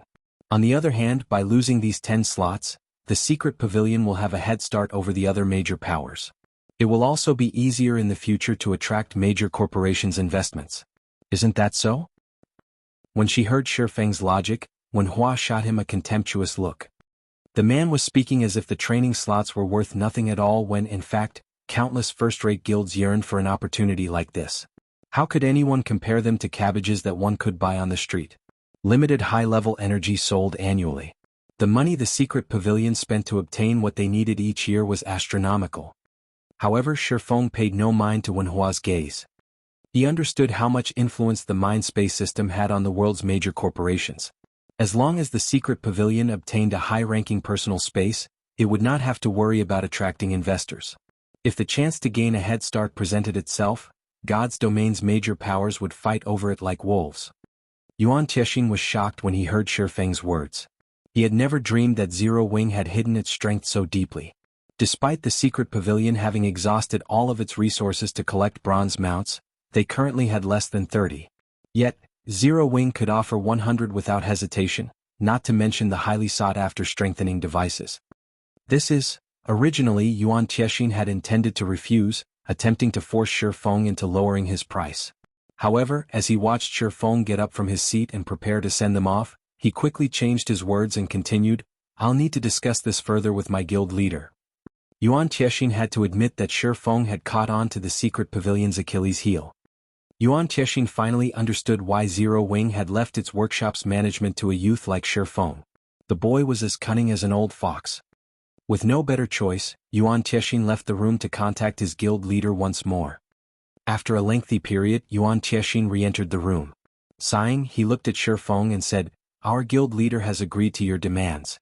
However, there is a condition. You need to give us the items within 5 days." "Impossible. Bronze mounts and strengthening devices aren't cabbage. I can only guarantee 10 bronze mounts and 2,000 strengthening devices within the first 5 days. You will receive the remaining items within 12 days. Shifeng shook his head. Currently he did not even have one bronze mount. Manufacturing the bronze mounts required time. It was simply impossible to produce all 100 mounts in 5 days. However, after completing Titan City's entrance trial, in addition to the meditation rooms and special workshops, it should be possible to achieve that number within 12 days. Yuan Tiexian felt cheated by Shifeng. However, regret was pointless now. The bronze mounts and strengthening devices were simply too important. Fine then. Let's establish a contract now. After both parties signed the contract, Yuan Tiexian placed 10 of the 20 black cards he had prepared beforehand on the table. These 10 login cards are proof of identification needed to log into the simulation training system. They are effective for 1 year. Take care of them. If you lose them, we cannot replace them. You can access the secret pavilion's latest training space through the virtual gaming cabin, Yuan Tiexian reminded. However, take note of one thing. It is best to prepare a few bottles of S-rank nutrient fluids. The burden the various high-level battles in the training space have on the human body is no laughing matter. After saying so, Yuan Tiexian's party left the reception room, leaving only Shifeng and the 10 black cards in the room. As Shifeng stared at the black cards on the table, excitement welled up within him. After suppressing his emotions as much as he could, he called out for Liang Jing, who stood just outside the room, saying, "Liang Jing, call Fire Dance and the others here."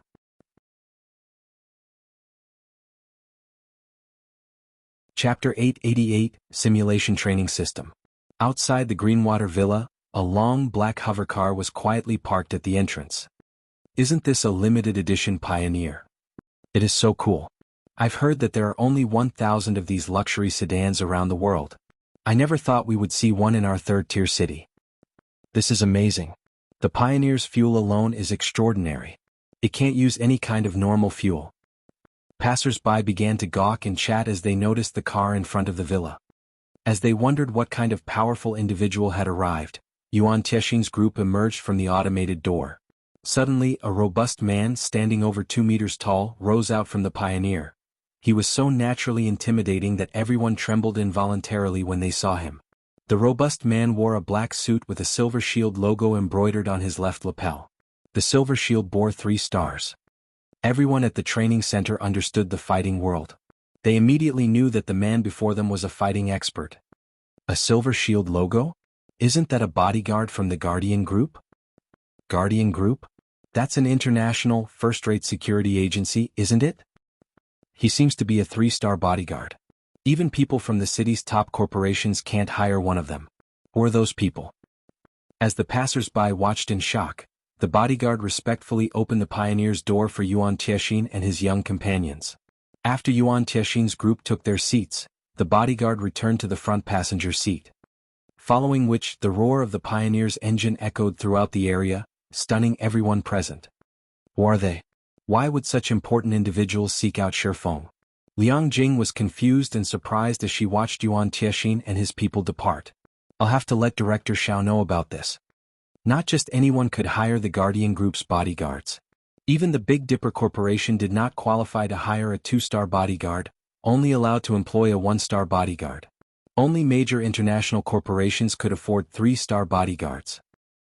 Uncle Yuan, why did Guild Leader agree to give away 10 slots? When Hua asked. The price the Star Alliance offered us was only worth 10 slots. On the other hand, we gave Zero Wing the same without obtaining a sliver of its shares. This is the Guild Leader's will. As for the Guild Leader's thoughts, even I don't know. However, the items Shifeng offered are extremely important to the secret pavilion. Yuan Tiexin then shook his head and continued, Fortunately, we didn't lose too much if we help nurture Zero Wing's experts. We'll see even more interesting matches in the Dark Arena in the future. Interesting? When Hua chuckled. I recall that the Azura Battle Team's next opponent is the Evil Dragon Battle Team. Although there are a few experts in that team, overall, they are significantly weaker than the Glorious Lions Battle Team. Even if Shifeng doesn't participate himself, the Azura Battle Team can win easily. Ah. When Hua, you're not seeing the big picture. If the latest system upgrade had not happened, the Evil Dragons would lose without a doubt. However, after the Mind Space System's launch, the various large guilds are rushing to gather money and resources. Naturally, they will not ignore the opportunity to make a fortune in the Dark Arena, Yuan Tiexin said meaningfully. But the Evil Dragons don't have backing from any super guilds. It will be difficult for them to present fighters on the same level as Zero Wing's experts. When Hua was very interested in the Azura Battle Team. Hence, she had investigated their next opponent, hoping for another exciting match. However, the outcome had disappointed her. I don't expect you to know. The corporation backing the Evil Dragons has hidden itself quite well.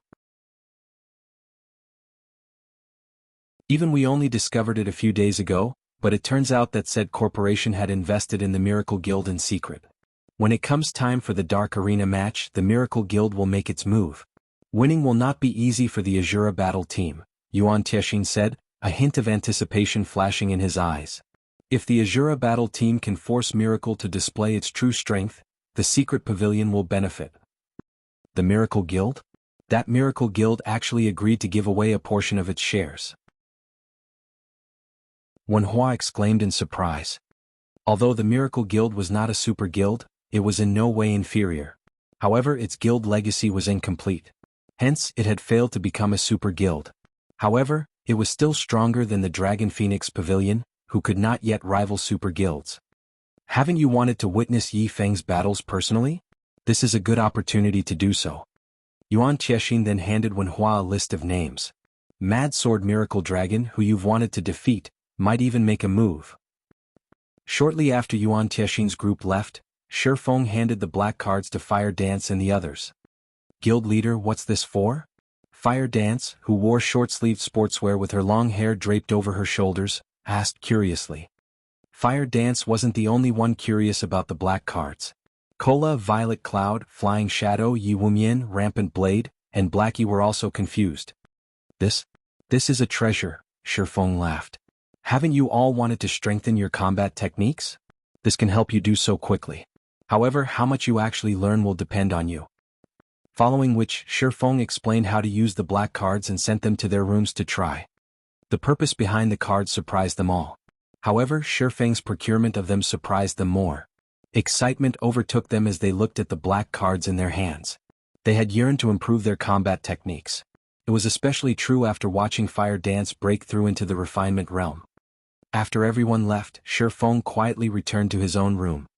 To the secret pavilion, the 10 training slots might not be significant, but to Zero Wing they were a timely blessing. Although the secret technique tablet could enable players to grasp profound combat techniques, which players could then utilize to improve their other combat techniques, the tablet's flaws were obvious. Players needed to learn to make intermediate magic arrays. This was achievable within a short time. Moreover, the tablet could only be used once a month. It was not nearly as efficient as the simulation training system. It was especially true for Fire Dance, Violet Cloud, and Aqua Rose, who possessed vast potential. They only lacked combat experience. If they could enter the simulation training system, even Shifeng could not imagine how much these girls would improve. Moreover, the simulation training system was useful to him personally. He was currently stuck at the Void Realm. He had no idea whatsoever how to take the next step. Fortunately, the simulation training system could guide one to the Domain Realm. Shifeng was satisfied with the cost he had paid due to this fact alone. On the surface, although it seemed as if he had paid a massive price for the black cards, that was limited to market price. Of course, the production cost for the bronze mounts and strengthening devices wasn't 1/10 of their market price. Throughout this time he had also been training frantically in the real world. He had already pushed his body to its very limits and could not improve any further. Even Lei Bao had been surprised by his progress, looking at him as if he were a monster. Shifeng understood that his body was no longer a limiting factor. Only he did not know what was. After all, he had never truly interacted with any of those old monsters and relied on himself to fumble and improve. After refilling the virtual gaming cabin's nutrition solution, Shifeng inserted the black card into the machine's card slot. He then lay in the cabin and launched the system connection, accessing the simulation training system.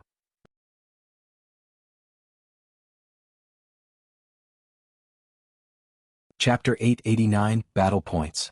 After Shifeng closed his eyes, the system's mechanical notification sound rang by his ears. Password confirmed. Mental link is stable. All systems operational. Do you wish to log in? Log in. Once Shifeng silently agreed to the connection, darkness engulfed his surroundings, and he felt as if his body had fallen into a bottomless pit. In the next moment, however, Shifeng felt a weight on his body. The sound of galloping horses and carriages moving reached him. He also heard voices. This is God's domain? Shifeng was surprised when he opened his eyes. Western-style buildings rose up around him. Traffic covered the surrounding streets, and he could see many pedestrians wandering about wearing armor and carrying weapons. It felt as if he was in God's domain. The only difference Shifeng noticed was his current appearance. Rather than his usual armor, he wore commoner's linen clothing. He did not possess a single weapon. Physically, he appeared exactly as he did in reality. His system interface was also different. Although the method to call up the interface was the same, he only had options to log out, adjust the pain settings, and a clock that displayed real time. There was nothing else. Neither his HP bar nor name was displayed. Moreover, he felt very weak. In terms of the basic attributes of God's domain, Shifeng felt as if they were all set at roughly 100 points. These were the only differences from God's domain that he noticed. Look, another newbie has arrived. There sure are a lot of newbies these past few days. I heard that our secret pavilion has been implementing some major plan and has recently been annexing other guilds. The upper echelons must have promised training slots to those guilds in return. Ah, what a waste. We fight tooth and nail every day just for one slot. Aside from eating and sleeping, we spend all of our time training. These people, on the other hand, obtain a slot without any effort. They sure have it good. I know, right? The training system isn't easy to mingle in. These people are wasting their time and our resources by coming here. Several people sitting beneath a gazebo outside of a bar began chatted merrily as they watched Shifeng. These people looked relatively young, only around 20 years old. However, they wore lavish clothing. Rather than linen, they donned exquisite silk clothing. As if they wanted Shifeng to hear their conversation, these people did not bother to control their voices as they considered. Their tones were contemptuous when they spoke of players from other guilds such as Shifeng. I wonder where Fire Dance and the others are. I should find them before we start researching this simulation training system. Shifeng paid no attention to these people's belittling comments. However, he did feel a headache begin when he noticed that the training system lacked a communication function. Although this place seemed like a city in God's domain, it was much smaller. This place was roughly the size of a town. Shifeng also noticed a massive fortress looming in the city's heart. He could probably see the very edges of the city from the top of that fortress. Just as Shifeng was about to head to the fortress to investigate, a deep, heavy voice came from behind him. "You have just arrived today, right?" Shifeng turned at this question, noticing 3 people, similarly dressed in linen clothing, approaching. The 2 men and 1 woman looked to be around 20 as well. Meanwhile, the person that had called out to him was a tall, powerful-looking man. The man smiled and gave off a friendly aura. "That's right. Do you have some business with me?" Shifeng nodded. "Hello, my name's Kong Haoren and these 2 are my friends Hua Xingyang and Du Xen," the man named Kong Haoren introduced, smiling. "Like yourself, we belong to other guilds and have recently arrived. We aren't like the people from the secret pavilion who have been in here for over a month. As a newcomer, if you aren't careful, you might suffer." Suffer? Shifeng grew curious. He then asked, "Isn't this place meant to gain combat experience and nurture techniques?" "In the beginning we thought the same," Kong Haoren said, shaking his head. "However, after being here for some time, you'll learn that things aren't as simple as the people from the secret pavilion made it out to be. You can't just spar with top-tier experts as you wish. The training system mimics God's domain. The more powerful a simulation expert you choose to fight, the more energy the system consumes. The secret pavilion can only get its hands on a limited amount of high-level energy. There is simply not enough to go around. Not to mention, the secret pavilion has expanded its influence recently and has increased the number of available training slots for its system, straining the system's energy consumption. Hence, the pavilion introduced a battle point system to cope. With these battle points, one can choose their opponent. Of course, the more powerful an opponent is, the more battle points you have to spend. A lot of newcomers don't know about this yet, so the secret pavilion's veterans scam them. If one loses the starting battle points they receive, it becomes harder to earn battle points in the future. Hearing Kong Haoren's explanation, Shifeng came to a realization. It's no wonder why Yuan Tianxin was so willing to hand over those 10 slots. So, the pavilion still had such a card to play. Shifeng inwardly cursed the secret pavilion's guild leader for being a sly old fox.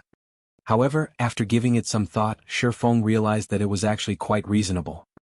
He had been a fool to think that he could fight monster-level experts stored in the system's database without limit and gain a wealth of combat experience.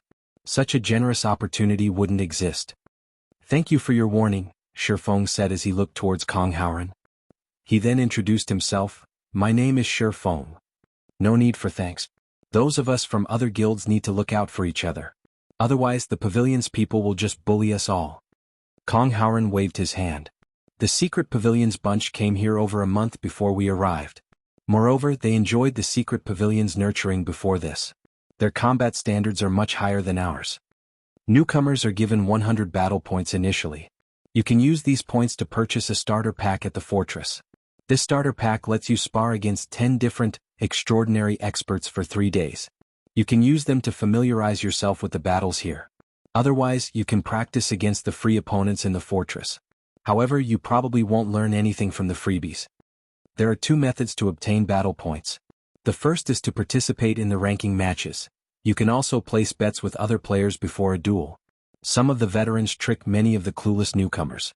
As a result, they lose their 100 starting points just like that." After Kong Haoren finished explaining the simulation training system, he led Shifeng to the battle fortress. However, as Shifeng's group was about to enter the fortress, they heard a loud commotion from the fortress's main hall. "Quick, come and take a look. Another newbie is challenging a veteran." "Damn. These guys sure are quick. Why can't I ever find these newbies?"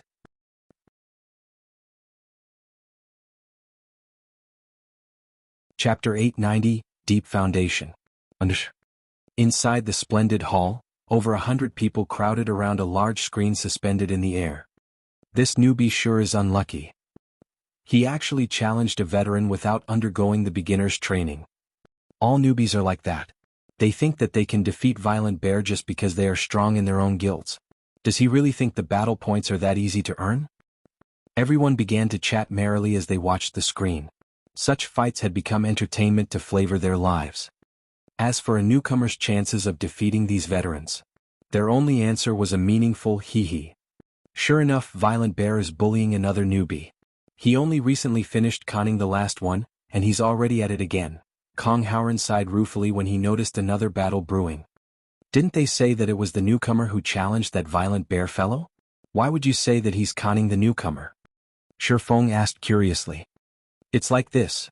While newcomers only have 100 battle points, Violent Bear will gamble 500 battle points. Almost everyone who has come here is a top-class expert in their own guild. Either that or they are people with vast potential. Such people are typically quite confident of their strength, Kong Howren explained. However, they have forgotten that the secret pavilion's experts aren't ordinary either. Only the pavilion's leading fighters can earn a slot in this training system. There is a huge possibility that these people will become members of the secret pavilion's middle management in the future. Moreover, even before they entered this training system, they were all strong enough to be top-class experts in any first-rate guild. After training in here for over a month, their combat standards have grown significantly. Violent Bear is quite strong. Among the 350 training members, he ranks 141st. Newcomers shouldn't try to provoke him. Shifeng agreed with Kong Howren.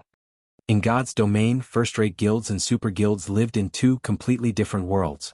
A player known as a genius in a first-rate guild might just be an extra in a super guild. In fact, the majority of the most outstanding newcomers each year were either from super guilds or super first-rate guilds. Even if an outstanding newcomer emerged in a first-rate guild, it would be due to their innate frightening talent alone. Gentle Snow would be one such example. This is interesting, Shifeng muttered, smiling as he watched at the image on the screen. On the large screen, a man taller and more robust than even Cola stood to one side. The man wielded a battle axe and had chosen the Berserker class. Meanwhile, Shifeng recognized the man standing across from the Berserker. It was the elementalist Red Feather from the Star Alliance. Red Feather looked exactly as he did in God's domain. It was clear that he had not modified his appearance when he had joined God's domain, unlike Shifeng, who looked quite different in God's domain. In the recent update of the God's domain experts list, Red Feather had been ranked 934th. Although his rank had fallen slightly due to the emergence of new experts, he should not be underestimated. The simulation training system mimicked God's domain's classes to near perfection. However, in the training system, everyone's basic attributes were normalized and their levels set to 30. Their equipment did not provide any additional attributes either, and the skills they possessed were limited to their class's basic skills. There were no special skills in this system. The fights here relied on one's techniques. As soon as the battle began, Red Feather launched a fierce assault on Violent Bear, using frost arrows to attack and ice walls or ice spheres to hinder the Berserker's movements. Ordinary experts would not be able to cope with such a two-pronged approach. However, Violent Bear remained unperturbed. Not only could he easily evade the frost arrows, but he had also utilized his evasive maneuvers to shorten the distance between himself and the enemy elementalist. This situation forced Red Feather to retreat repeatedly. In just 10 seconds, Red Feather had lost half his HP. In contrast, Violent Bear had only lost around 10% from blocking a few frost arrows and fireballs with his axe. Moreover, Red Feather had exhausted his blink charges and was now at the Berserker's mercy. In Shifeng's opinion, Red Feather had performed quite well. If he had faced an ordinary expert, he would have long since emerged victorious due to his unending assault and ice walls. Unfortunately, Violent Bear was no ordinary expert. Ordinary experts lacked sufficient physical control. Against Red Feather's attacks, they would busy themselves with dodging and blocking. Violent Bear, on the other hand, had excellent control over his body. He could make the necessary movements during crucial moments, easily avoiding Red Feather's accurate attacks while closing in on his enemy, slowly but surely forcing the elementalist into a corner. Even before the battle had begun, the outcome had been determined. Red Feather currently had yet to reach the half-step refinement realm. He simply stood no chance against Violent Bear, someone who had reached the refinement realm. The difference between their combat techniques was like the difference between heaven and earth. With both sides having equal attributes and no special skills or tools, Red Feather had no chance of winning. Sure enough, in less than half a minute, Violent Bear approached Red Feather with a charge and claimed the elementalist's life with a whirlwind slash. Ha! Little noob, consider the 100 points you've lost as a tuition fee. When you have points again, I welcome a rematch. The man known as Violent Bear smirked at the angry Red Feather disdainfully after teleporting back to the main hall. He then turned around and exclaimed, "Ah, this feels great. With these 100 points, I can face adjacent opponent again. You. Red Feather wanted to charge at the Berserker. However, Purple Eye held him back. Red, you're no match for him right now. He has already reached that realm, Purple Eye advised sternly, her voice containing both helplessness and excitement. Although she was slightly stronger than Red Feather, her strength was limited. There was still a massive gap between herself and Violent Bear. In the past few years she had followed Galaxy Past around and had defeated many well-known experts. She acknowledged that she had improved significantly since leaving her super guild. However, she had never imagined that she would still suffer defeat against the internal experts that God's domain's major powers nurtured. Refinement realm experts, which were extremely rare in God's domain, were abundant here. Yet even a refinement realm expert like Violent Bear only ranked 141th here. Purple Eye finally understood just how terrifying the virtual gaming world's giants were. What she had seen in the past had only been the tip of the iceberg. As Violent Bear approached the exchange counter, his gaze landed on Shifeng. He immediately walked up to the swordsman, smiling brightly as he said, "Oh? I've never seen you before. You must be new to the training system, right? Interested in a match against me? If I win, I want your 100 points. If you win, I'll give you 500. What do you think? I'll teach you how precious the battle points here are. Those ranked beyond 300th place only get 20 points each day, 50 points if you rank between 201st and 300th, 100 points if you rank between 151st and 200th, 200 points if you rank between 101st and 150th, and 300 points if you rank between 51st and 100th. And don't even dream of reaching the top 50 ranks. How about it? With 500 points, you can spar against top-tier experts for an entire day." Kong Howren stepped forward and growled, "Violent Bear, that's enough of you."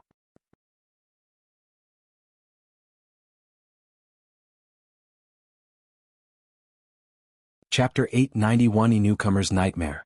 Violent Bear's explanation of the daily battle point allotment was correct. However, it had been a petty move from the secret pavilion. It was true that there were a total of 350 slots for the simulation training system this time. It was also true that the training system was a holy ground for rapid improvement. However, to face a decent opponent for a day, one needed at least 100 points. Even so, that was only enough to afford a half-step refinement realm opponent. To obtain 100 points or more each day, one needed to rank within the top 200. Among the 350 people participating in the training system this time, 200 happened to be the Secret Pavilion's members. These elites, whom the Secret Pavilion had nurtured, had already displayed relatively high combat standards. Now they had received over a month's head start in this training system. To put it simply, the members from other guilds had no chance of claiming any of the top 200 positions. Meanwhile, those who ranked between 200th and 300th place could only afford to practice every other day. To newcomers, this was a nightmare. When they first joined the training system, they ranked below 300. Receiving only 20 points each day, newcomers had to wait for 5 days to fight a decent opponent. If they did not purchase the 100-point starter pack, they would have to waste even more time to familiarize themselves with the training system's battles. Individuals could only purchase the starter pack once, and among the 10 experts within the starter pack, 8 were half-step refinement realm experts, and 2 were refinement realm experts. If newcomers trained with these experts for 3 days, they could improve their techniques significantly. This way they could qualify to fight for one of the top 300 rankings. Although joining the top 200 would be difficult, it wasn't entirely impossible. While the Secret Pavilion's members could face half-step refinement realm experts once a day at the very minimum, members from other guilds could only face one every other day at best. As for challenging refinement realm experts, that required 200 points. Those in the top 200 only needed to wait 2 days while they needed 4. As time passed, the difference between both sides would only grow. Shifeng, don't let him trick you. Your starting 100 points are crucial. The elegantly beautiful Du Xin advised. Newcomers like them could not contend with Violent Bear. Even those in the refinement realm had difficulty defeating the Berserker. After all, Violent Bear had reached the refinement realm a long time ago. Experts who had just reached the refinement realm could not compare to his physical control. Although Du Xin did not know which guild Shifeng originated from, she knew that even first-rate guilds' top-tier experts were no match for Violent Bear. Kong Howren, I'm not talking to you right now. I'm offering a sincere invitation to this little brother. I'm sure he isn't a scaredy cat like you are, afraid of challenging me even once. In the end, you can only boast your strength in your little guild, Violent Bear sneered. Although the man scolded Kong Howren for his incompetence, his words were meant for Shi Feng. Little brother, you agree with me, right? Even if he does lose, it's just 100 points. As long as he ranks among the top 300, he'll earn those points back in 2 days. Although he won't be able to face a decent expert during that time, at least he can still challenge the ranking competition once a day and practice against the normal simulated experts. Kong Howren, you're just exaggerating to scare him. Since you don't want the newcomer to fight me, why don't you try your luck instead? You've already been here for 5 days after all. I'll even handicap my attributes by 10%. If you win, I'll give you 800 points. If you lose, you just need to give me 100. How about it? Do you dare to accept my challenge? If not, get lost. Letting a coward like you in here was a waste of a precious training slot. Kong Howren turned ashen as he glared at Violent Bear. However, he hadn't been able to utter a single word. It's not that he feared a fight, it's just that he had other uses for his points. Yesterday, one of his companions had joined the system and fell for a veteran's provocation. In the end, that companion of his had lost their points. Today he had finally accumulated 100 points and planned to buy a starter pack for that companion. If he lost a match to Violent Bear now, his companion would have to wait several more days before getting their starter pack. You're a coward till the end. Violent Bear cast a disdainful look towards Kong Howren when the man turned to leave. Fellow brother, aren't you being insincere? You're willing to lower your attributes and raise your bet to 800 points, yet against me not only did you not offer to use a handicap, but your bet was also only 500 points, Shi Feng said softly as he glanced at Violent Bear. Oh, you want a match? Violent Bear's gaze shifted back to Shi Feng, and he began to size up the swordsman. Laughing, he continued, sure. If you want to fight me, I'll offer you the same terms. Following which, Violent Bear led Shi Feng to the battlefield. Why is he so impulsive? Didn't he see how miserably Violent Bear beat his previous opponent? Duxian asked, slightly frustrated. He might have done it because he didn't want Violent Bear to continue humiliating me, Kong Howren responded, feeling somewhat guilty as he watched Shi Feng depart. After interacting with Shi Feng for some, he could tell that Shi Feng was not impulsive. Moreover, he had not seen any anger or pride within Shi Feng's gaze. On the contrary, he had appeared extraordinarily calm as he challenged the berserker. This showed that he was aware of Violent Bear's strength and had only challenged the man after considering it calmly. Violent Bear is so lucky. He's going to haul in 200 points in 1 day. With this, he can take on a refinement realm expert for an entire day. However, that newcomer is pretty smart. He got Violent Bear to lower his attributes by 10%. Violent Bear has already set foot into the refinement realm. Against a newcomer, a 20% handicap wouldn't change anything, much less 10%. Without also having reached the refinement realm, that newcomer doesn't stand a chance. Everyone in the main hall had their gazes glued to the massive screen, envy flashing in their eyes as they watched Violent Bear. Red, don't you think that newcomer looks kind of familiar? Purple Eye asked. As she watched Shi Feng on the screen, she felt as if she had seen him somewhere. Familiar? Red Feather's loss vexed him, so he was in no mood to pay attention to the new duel. However, after Purple Eye's comment, he shifted his gaze towards the screen. Immediately, he fell into deep thought as he muttered, indeed. He does feel familiar, but I can't recall where or when I've met him before. As Purple Eye and Red Feather watched Shi Feng's duel with Violent Bear began. The battlefield was set in a desert. It was a standard, open battle with no terrain to benefit either player. Shi Feng had chosen the swordsman class for this match, while Violent Bear stuck with the berserker. However, Violent Bear had reduced his overall attributes by 10%. In terms of strength, he was roughly on par with a swordsman of the same level. As the battle began, Violent Bear used charge at Shi Feng. Brat, I'll show you just how powerful I am. Violent Bear tightened his grip on his battle axe and swung the weapon at Shi Feng violently. Although the axe did not seem to move quickly, it vanished halfway to Shi Feng. Second acceleration. Violent Bear was quite confident of his melee combat capabilities. Even with reduced attributes, with his second acceleration technique, he could defeat a swordsman of the same level easily. Even a melee expert who had also reached the refinement realm would find it immensely difficult to block his attacks, not to mention a newcomer like Shi Feng.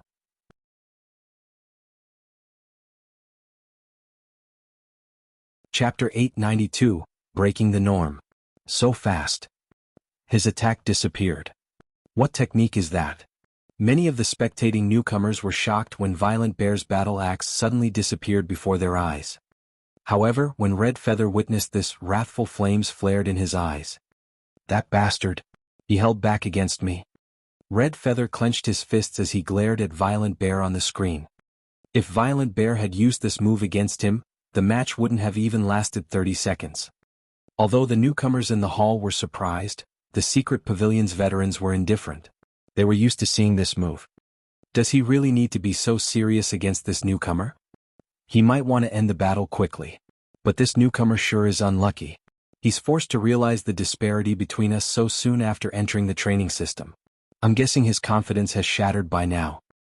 As the various fighters discussed the fight, Violent Bear's battle axe struck Shifeng again and again, leaving the swordsman with no opportunity to catch his breath. Dang. After a series of over a dozen strikes, Violent Bear's expression darkened. He then retreated, glaring at the unharmed Shifeng. Just who is he? Violent Bear suddenly felt an immense, heavy pressure weigh down on him. Second acceleration was an attack technique that utilized afterimages to trick the enemy. Even an expert of the same standard would struggle to defend against his attacks, yet Shifeng had blocked every slash and hack. However, this was not why Violent Bear had retreated. As he had swung his axe, Shifeng's sword had met his blade as it began to accelerate, preventing him from gathering enough momentum in his weapon. As a result, Shifeng's sword easily deflected his axe, forcing the berserker into a passive state. However, Shifeng had no intentions of giving Violent Bear any time to rest. Dashing forward, he directly sent a chop towards Violent Bear, his body void of excess movement. In the next moment, his sword vanished. The spectators only saw a flash of white light leave Shifeng's hand. Violent Bear panicked. He could not even see any afterimage of Shifeng's sword. However, he instinctively used Whirlwind Slash. Unfortunately, Violent Bear had been too late. Before he could begin to execute Whirlwind Slash, Violent Bear saw a flower of blood bloom on his chest. His Whirlwind Slash only began after the blood had blossomed.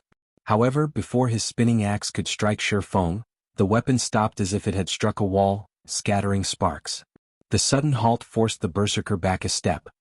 Before Violent Bear could catch his breath, however, more blood began to bloom across his chest, one after another. His HP drained away like flowing water. In the end, as the seventh flower of blood scattered across the sandy ground, Violent Bear fell motionless. As the battle ended, Shifeng obtained 800 battle points, pushing his total points to 900. What did he do? Many of the pavilion's elites shouted in their confusion. Why is Violent Bear dead? Today, Shifeng broke the norm of newcomers' helplessness against veteran bullying.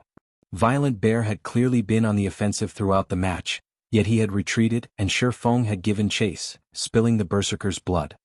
Seeing the gashes decorating Violent Bear's body, it was obvious that the berserker had been cut. However, none of them had seen even an afterimage of a sword leave Shifeng's hand, striking Violent Bear. A deathly silence overtook the main hall. Everyone stared at Shifeng, who was just returned from the battlefield, with dumbfounded expressions. Yifeng. That's right, he is Yifeng. After seeing Shifeng's attack, Red Feather realized where he had seen that familiar face. Moreover, while there were some differences between Shifeng's and Yifeng's appearances, there were also some faint similarities. Purple Eye also recognized Shifeng. The invisible attack had also been familiar. Purple Eye couldn't think of anyone aside from Yifeng who used that technique. Why is he here?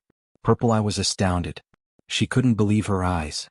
Yifeng might not be very famous among God's domain's general populace, but to first-rate guilds and the game's major powers, the young man's name reverberated like thunder. Purple Eye had already been stunned when she had watched the battle video from the Dark Arena. Now that she had seen Shifeng fight personally, even her soul trembled. In the Dark Arena battle, Shifeng's fast attacks had been understandable as he possessed attributes that could even overwhelm an old monster like Sirius. Currently, however, he had the basic attributes of a level 30 player and lacked any bonuses from weapons or equipment. Even so, his attacks were still too fast to see with the naked eye. Who could possibly defend against those attacks? Purple Eye finally understood that Shifeng had not won against Sirius because of excellent equipment. His personal strength was, in fact, on par with those old monsters. When Shifeng returned to the main hall, the secret pavilion's members no longer looked down on him. Only fear filled these elites' eyes. On the other hand, the newcomers originating from various guilds cheered. The secret pavilion's members had constantly bullied and suppressed them. Now that the pavilion's violent bear had been beaten with just a few moves, why wouldn't they feel liberated and excited? Shifeng, how are you so powerful? Kong Haoran asked, stuttering nervously as he watched Shifeng walk over. Wu Xingyang and Du Xin, who stood beside Kong Haoran, also stiffened as the swordsman approached. An expert. He was an absolute expert. Even if Shifeng were a member of a transcendental existence like the secret pavilion, he would still be considered a top-class expert. They had always looked up to such monstrous experts. They had never dreamed that they would one day meet such an existence. When they thought back to how they had conversed and laughed merrily with the man, treating Shifeng as if he were their junior, they were incredibly embarrassed. You never asked. Shifeng laughed. You let us make fools of ourselves. If others learned that we met you like this, they would split their sides with laughter. In the end, Kong Haoran was not ordinary. He quickly adjusted his mood. Moreover, in his opinion, Shifeng was actually quite friendly. He wasn't like those aloof, arrogant apex experts. Wu Xingyang and Du Xin also relaxed after a moment and resumed their conversation with Shifeng. When the others inside the hall saw this, they envied Kong Haoran and his friends. They all dreamed of a friendship with a powerful expert like Shifeng. If they could gain some pointers from an expert of his caliber, they could push themselves to the next level. Alright. What's up with the ranking competition? Don't tell me we have to face everyone here every single day? Shifeng had heard all he needed to about battle points. However, he didn't have a clue about the method of earning them. If he had to duel so many people each day, he would waste too much time. Moreover, he didn't have that much time to spend in the simulated training system.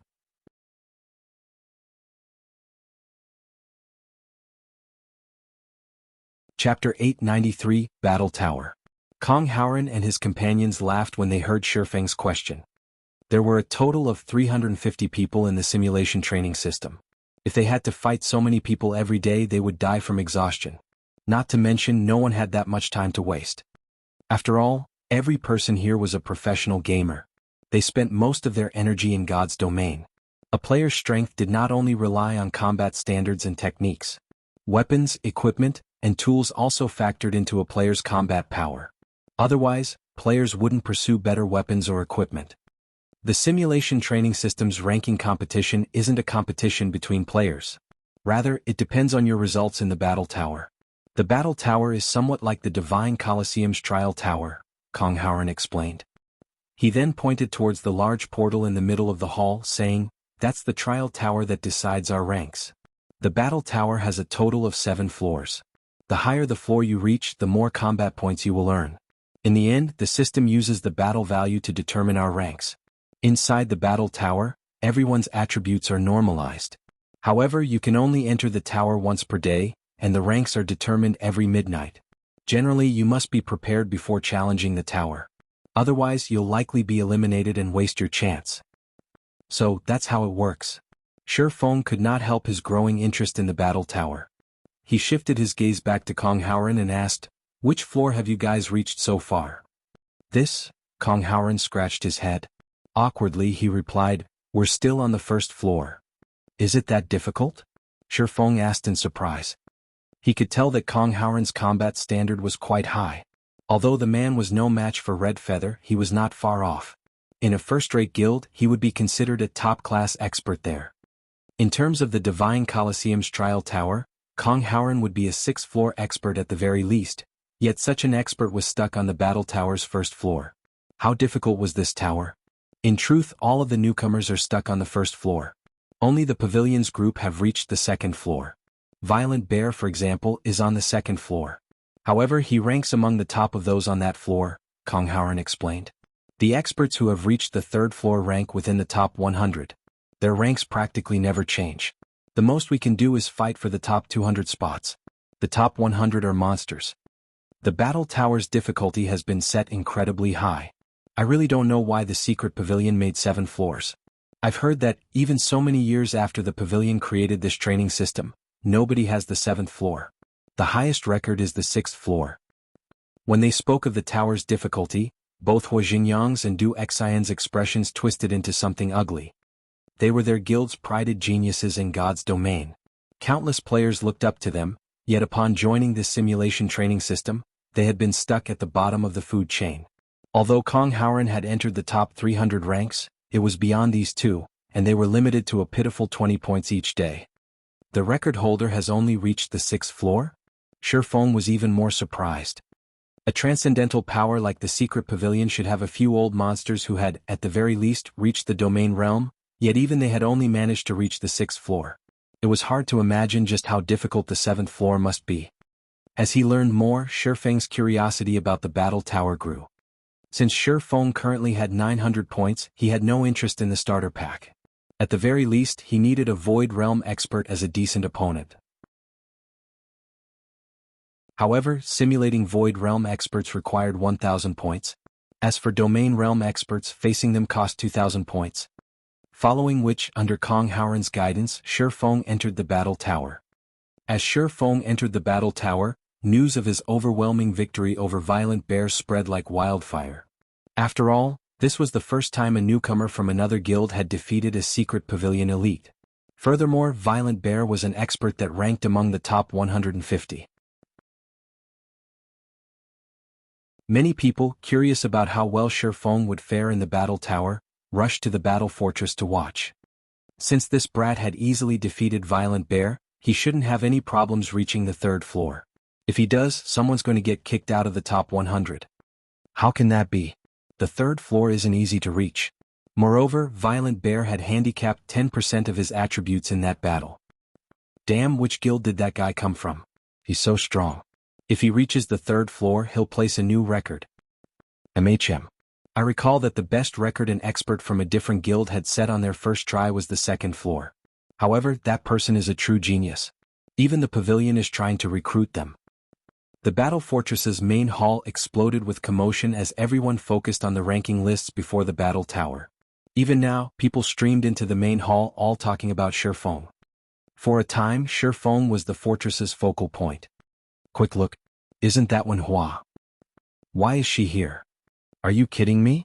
Is she here to watch Shifeng? Who is this guy? As everyone discussed Shifeng, a beautiful woman in purple-red martial artist robes appeared in the hall. Instantly, the focus shifted towards her.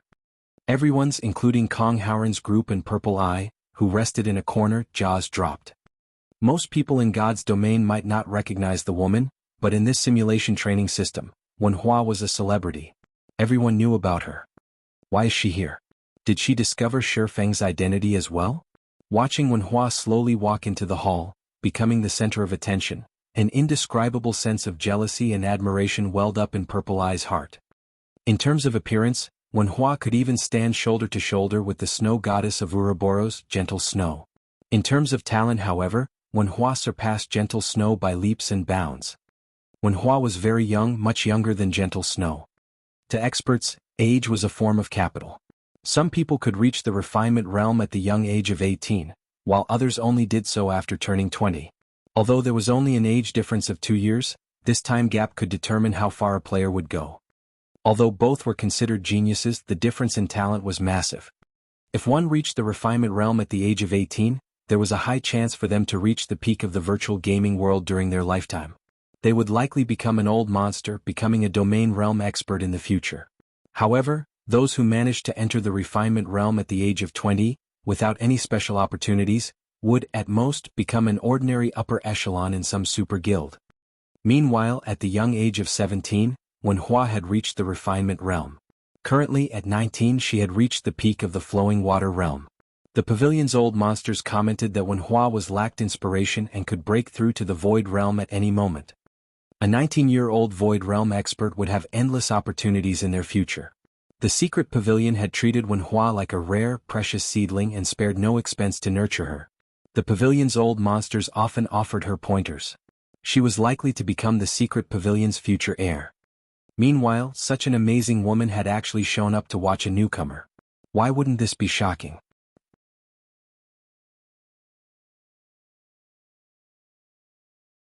Chapter 894, Sword Meister. Ignoring all the stares directed at her, Wenhua took a seat near the battle tower's portal and selected to spectate Shifeng's progress inside the tower. Being a spectator allowed her to see everything happening inside the tower clearly. However, this spectator mode cost battle points. Moreover, the number of points required by the system was not low, a total of 300 points to spectate a person. The system would automatically give 200 of these points to the fighter. For the newcomers and the members of the secret pavilion, this was a price that none of them was willing to pay. Paying 300 points to spectate anyone, aside from the experts ranked within the top 50, would just be a big waste of their points, especially for a newcomer that barely anyone knew about. Shortly after Wenhua sat down, a young man exited from the training field's portal. When this young man spotted Wenhua, he hurriedly made his way over to her. Isn't that Cold Autumn? Why is he here? I heard that he's been training like a madman ever since his trip to Starmoon Kingdom. He must have received some kind of stimulation there. Now he spends nearly all of his spare time fighting inside the training field. The members of the secret pavilion were shocked when they saw Cold Autumn, who had appeared out of the blue, walking over to Wenhua. The three great geniuses of the secret pavilion were individuals that were usually very hard to meet, yet two of them had actually shown up in the battle fortress. It was truly a rare sight to behold. Sister Wenhua, why do you suddenly have time to come here? Cold Autumn asked when he reached Wenhua. After taking a seat, he continued, Didn't Uncle Yuan say that you are going to challenge Sanctuary's Gale Sword Meister, Ruthless Sky? Aren't you going to rest and prepare for that battle? No matter what, he is one of Sanctuary's 8 sword meisters. I've heard that Ruthless Sky has made significant advances recently, and his rank on the experts list has already gone up from 131st to 117th. Moreover, he even replaced one of his weapons yesterday, and the higher-up suspect that it could be an epic weapon. This will increase his combat power even more. Sending a glance at Cold Autumn, Wenhua said in a casual tone, I know all that. Even so, I will still defeat him. Compared to her upcoming battle, she was more interested in this battle of Shifeng's. Previously, she had viewed Shifeng's battle with Sirius many times. However, at the end of the day, a video recording was still a video recording. The experience was far from comparable to watching in person. Originally, she had intended to come here only for a little training. She never thought that after arriving she would hear news of a newcomer defeating Violent Bear. Moreover, the name of that newcomer was even Shifeng. As a result, this situation greatly piqued her interest. Just like Shifeng, she was a swordsman player. If she wanted to increase her combat experience, it was naturally best for her to learn from a fellow swordsman. Only, there were not many swordsmen in the secret pavilion and even fewer that she could seek guidance from. At this moment, these people could no longer help her improve any further. Hence, she had opted to challenge the famous swordsman in God's domain. Now that a swordsman who had managed to defeat Sirius had appeared, she obviously could not let the opportunity to observe him fight slip by. If it was possible, she even wanted to have a match against Shifeng. Following which, Wenhua returned to observing Shifeng's battle quietly. Just who is this person? He is actually able to rouse Sister Wenhua's interest. Cold Autumn was baffled. If he were to spread the word of this matter, it would most likely shock the entire secret pavilion. Thinking so, Cold Autumn suddenly selected the spectator mode as well. Moreover, the person he chose to spectate was the newcomer Shifeng. 300 points might be a lot to an ordinary expert of the secret pavilion, but to him, it was still barely acceptable. Damn, this is just insane. Two of the great geniuses are actually spectating Shifeng's battle. This can't be real, right? Isn't he just a powerful newcomer? Even reaching the 3rd floor is a problem. Is it really worth spending 300 points to watch him?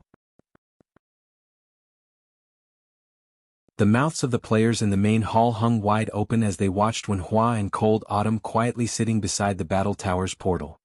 Damn it. Purple Eye clenched her fists as she looked at Wenhua and Cold Autumn. It would be great if we had come here a few days earlier. It's just impossible to gather 300 points right now. She knew who exactly Shifeng was. If she missed this opportunity to witness his battle, who knew when she would get another chance? Why don't I go borrow some points? I heard that aside from duels, the members of the secret pavilion will also loan battle points. However, we'll need to pay an additional 30% interest when paying back the points, Red Feather said, gritting his teeth. Purple Eye promptly nodded in response. Compared to paying an interest rate of 30%, being able to watch this battle was much more important. This scene bewildered the members of the secret pavilion.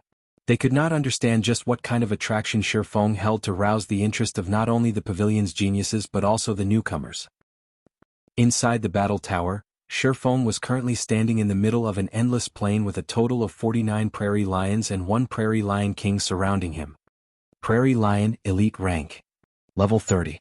HP 60, 000/60, 000. Prairie Lion King, Special Elite. Level 30. HP 200, 000/200, 000. System: defeat all monsters to progress to the next floor. Every prairie lion killed will reward you with 1 combat point, and killing the prairie lion king will reward you with 10 combat points. No wonder Kong Howren's group weren't able to clear the first floor, Shifeng thought as he swept a glance at the lions besieging him. He then took a look at his own attributes. Currently, his attributes were roughly equal to those of a level 30 swordsman geared in bronze weapons and equipment. Right now he was the very definition of an ordinary player. The difficulty of defeating this pride of lions would be extremely high.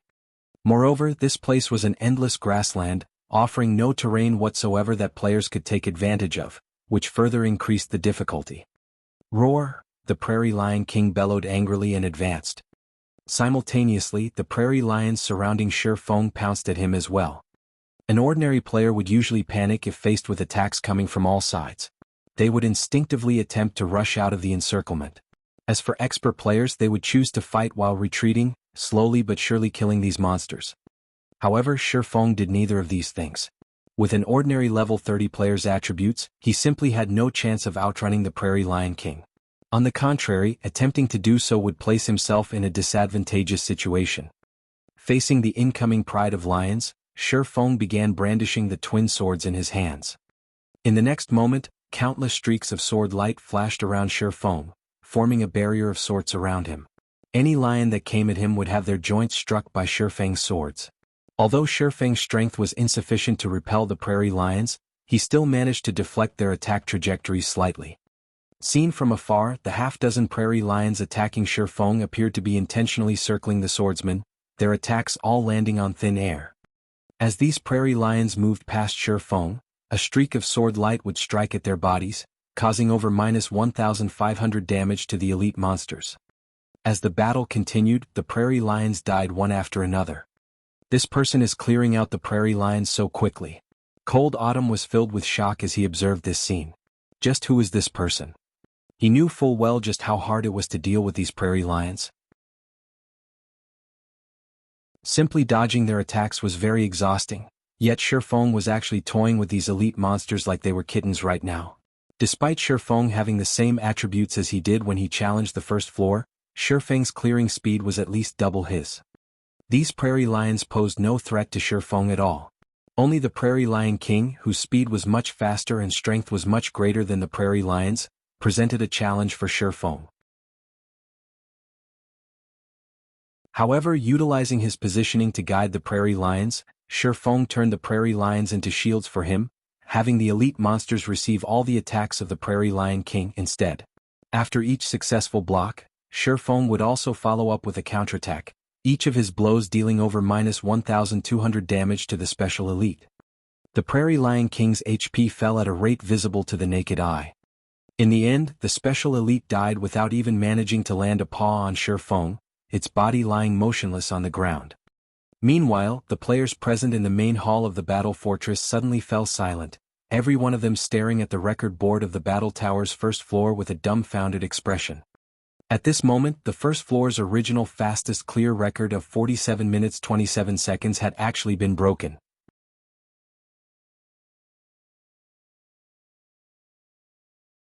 Chapter 895, Unstoppable Record. How is he so fast? An uproar broke out in the main hall the instant the players saw the record broken. None of them dared to believe it was true.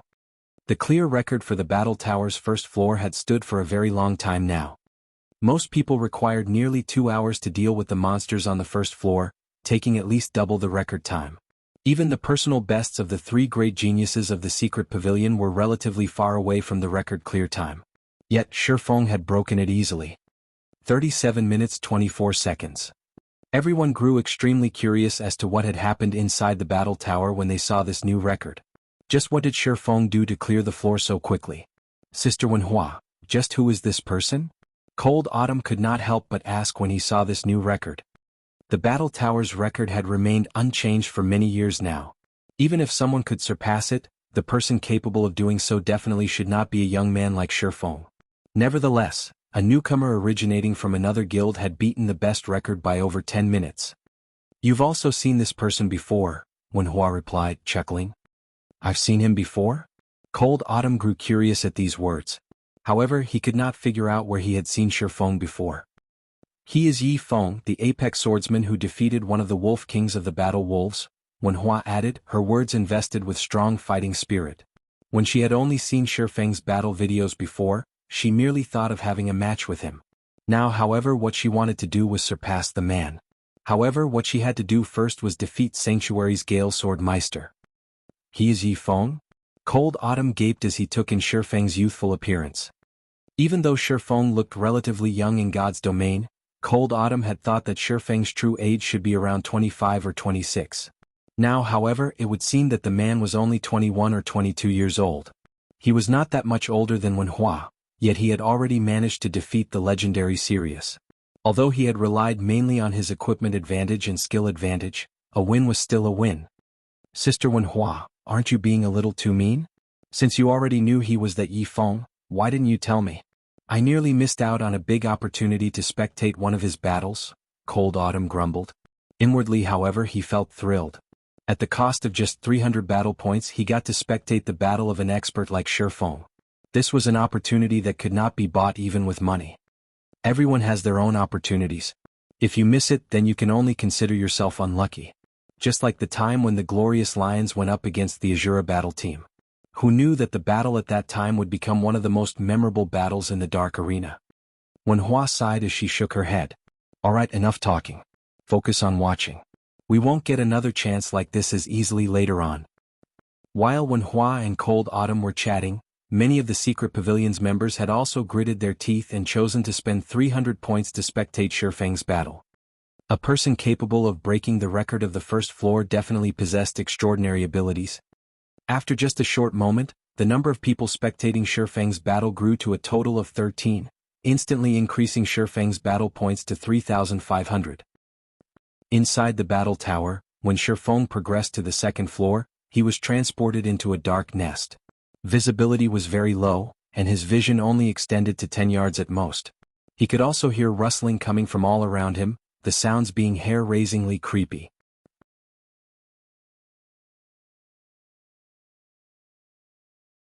Although there aren't a lot of monsters on the second floor, roughly only 20, this dark environment makes it much more difficult to evade the attacks of these monsters. I also had to attempt and train on this floor many times before I got used to this environment. Cold Autumn revealed a smile when he saw Shifeng standing still after arriving on the second floor. Although he was not present on the battlefield, his viewing angle was not that far from Shifeng. Moreover, as a spectator, he had a much clearer view of the battlefield than Shifeng, and his field of vision was nearly 3 times that of Shifeng's. At this moment, 19 elite-ranked Nightwalker Tarantulas and 1 special elite-ranked Ghost Tarantula had Shifeng completely surrounded. Nightwalker Tarantula, Elite Rank. Level 30. HP 70, 000/70, 000. Ghost Tarantula, Special Elite. Level 30. HP 240, 000/240, 000. Shifeng could get 2 combat points for every Nightwalker Tarantula he killed, while the Ghost Tarantula would give him a total of 40 points if killed. The points these monsters gave were much more than those for the monsters on the first floor. With a visual range of 10 yards, players would have an exceedingly short time to react to any attacks from the tarantulas. Here, even taking a breath at a wrong time could result in one's death.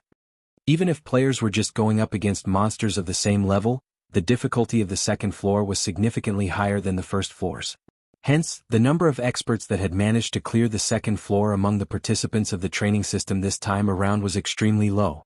Even a refinement realm expert like Violent Bear had failed to clear it. To Shifeng, however, this floor was child's play. After reaching the Void Realm, even having his sense of sight weakened would hardly affect his combat power. Although Shifeng could not visually perceive the situation beyond 10 yards, The vibrations and sounds passing through the air allowed him to pinpoint the positions of all the monsters within the nest. Before the monsters even got to 10 yards of him, Shifeng had already started taking appropriate countermeasures. Compared to the lions on the first floor, the massive tarantulas on the second floor were much easier to handle. Although the tarantulas were slightly faster than the lions, their strength was weaker. Up to the moment the battle ended, none of these tarantulas had landed a direct hit on Shifeng even once. Only the ghost tarantula's high attack speed managed to force Shifeng to block its attacks a few times, inflicting a small amount of damage as a result. Shifeng's evasive maneuvers and attacks completely mesmerized the spectators of the battle. Shifeng had fought the monsters as if he was just taking a leisurely walk through the park. Aside from these feats, Shifeng had also broken the clear record of the second floor. The original record time was 32 minutes 54 seconds, whereas Shifeng's clear time was 27 minutes 35 seconds. Following which, the number of people spectating Shifeng's battle increased by 15, boosting Shifeng's battle points further by 3,000. The third floor was a fiery hell. The majority of the ground on this floor was scorching red. Stepping on a patch of red immediately imposed burn damage. Only the areas scorched black were safe. However, there were very few of such areas in this fiery valley. Players would have their movement greatly restricted while fighting on this floor. Meanwhile, Shifeng's opponents for this floor were drastically different from his previous ones. Although there were only 10 monsters on this floor, all 10 of them were hovering around in the air. Flame Falcon, Elite Rank. Level 30. HP 60, 000/60, 000. Flame Eagle, Chieftain Rank. Level 30. HP 900, 000/900, 000. They say that the third floor is a major threshold, and until now only a few experts have managed to clear the third floor.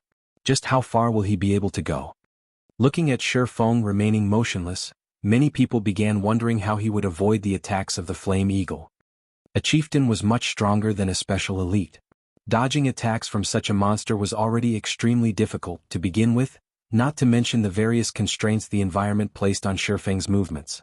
Without a proper method to cope with the Flame Eagle, Shifeng would very quickly lose his life on the third floor. This is rather interesting. It's no wonder they say that the battle tower plays a crucial role in guiding one through the various combat realms. As Shifeng took in his surroundings and the Flame Eagle hovering above him, he suddenly understood what was going on in the battle tower.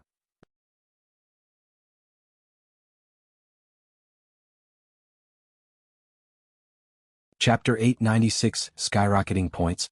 The secret pavilion had another name for the battle tower, the Tower of Guidance. From what Kong Howren shared, the battle tower could help a player grow, all the way up to grasping a domain. Previously, Shifeng only partly believed these words. Now, however, he no longer doubted them. In order to be considered as having reached the refinement realm, one needed to have excellent control over their own body and be able to flexibly and naturally vary the amount of strength their body exerted.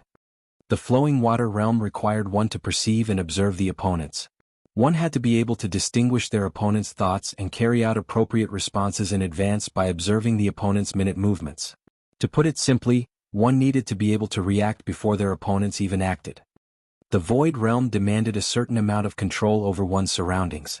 Instead of merely judging the environment through vision alone, one needed to push their 5 senses to the very limits and rely on these enhanced senses to determine all movements occurring in the background. The goal of the battle tower's first floor was to have players learn how to control themselves, using the pressure of facing a large number of lions to learn how to adapt nimbly to sudden changes. The second floor was meant to improve a player's instantaneous observation powers and snap judgment. The third floor served to improve a player's perception and judgment of distance. Accurately judging distance was a challenging task. However, as long as one managed to achieve this, they would be considered to have officially entered the flowing water realm. Shifeng had to admit that the guidance provided by the battle tower was very on point. It was no wonder that super guilds could nurture such a large number of top-tier experts. The Flame Falcons and Flame Eagle hovering in the sky had no intention of giving Shifeng too much time. Letting out screeches that echoed throughout the entire valley, the fiery birds spat out scorching flames in Shifeng's direction in unison. It will be difficult for him to clear the third floor. Among those present inside the battle fortress were quite a few people whose progress stalled on the third floor. Hence, they were very clear on how difficult this floor was. Not only would one receive flame attacks from all directions, but the valley floor would also change at random. Places that were originally safe zones could turn into a danger zone in the next second. One constantly needed to pay attention to their footing while on this floor. Moreover, there were no objects in the area that could serve to block the flame attacks of the monsters. One could just imagine the difficulty of the third floor. Not to mention attacking the flying monsters, the majority of the players who reached this floor would generally fail to cope properly, and ultimately died to either the scorching ground or the flame attacks. What is he trying to do? Everyone suddenly noticed that, despite seeing the 10 streaks of flames coming at him, Shifeng actually chose to remain standing still. Just as the flames were about to devour Shifeng, the swordsman suddenly strode forward, his body leaving behind numerous afterimages as he moved about the small platform he was on. In the next moment, one streak of flames engulfed the afterimages Shifeng left behind. After all 10 were gone, Shifeng was standing back in his original position completely unscathed. How is this possible? Cold Autumn was momentarily stupefied. Although he had yet to reach the third floor himself, it was obvious to him that were he the one going up against these flame attacks, aside from running and dodging, he would have no other method to retain his life. The distance the flame attacks were launched from was simply too short. He would have absolutely no way to avoid that many attacks in the limited maneuvering space available. As for blocking the flame attacks with his weapon, that would be utterly impossible. He would need a complete set of mysterious iron equipment, at the very least, to avoid taking any damage from blocking the attacks of the flame falcons. Blocking the attacks of the flame eagle would require him to be fully geared in secret silver equipment at the minimum. However, the system armed them with only a set of bronze equipment in the battle tower. Trying to defend against the flame attacks would be suicidal. Now, even while standing in that small area, Shifeng had actually managed to avoid all the flame attacks. It was as if these flames were intentionally circling his body. This is impossible. There must be something wrong with the system. How can he dodge all those attacks in time at such a close distance? The players spectating Shifeng had long since gone into an uproar. Almost all of them had shouted the same thing. No matter how they wrapped their minds around it, dodging so many attacks from such a close distance was not feasible. The only possibility was that an error had occurred with the system. Otherwise, how were they supposed to explain the earlier scene? Wenhua, however, did not feel any surprise at the outcome of that onslaught. Everyone was basing their judgments only on the distance the flames were coming from. However, they had forgotten that they were living in a three-dimensional world. Aside from horizontal and vertical distance, one also should not forget depth.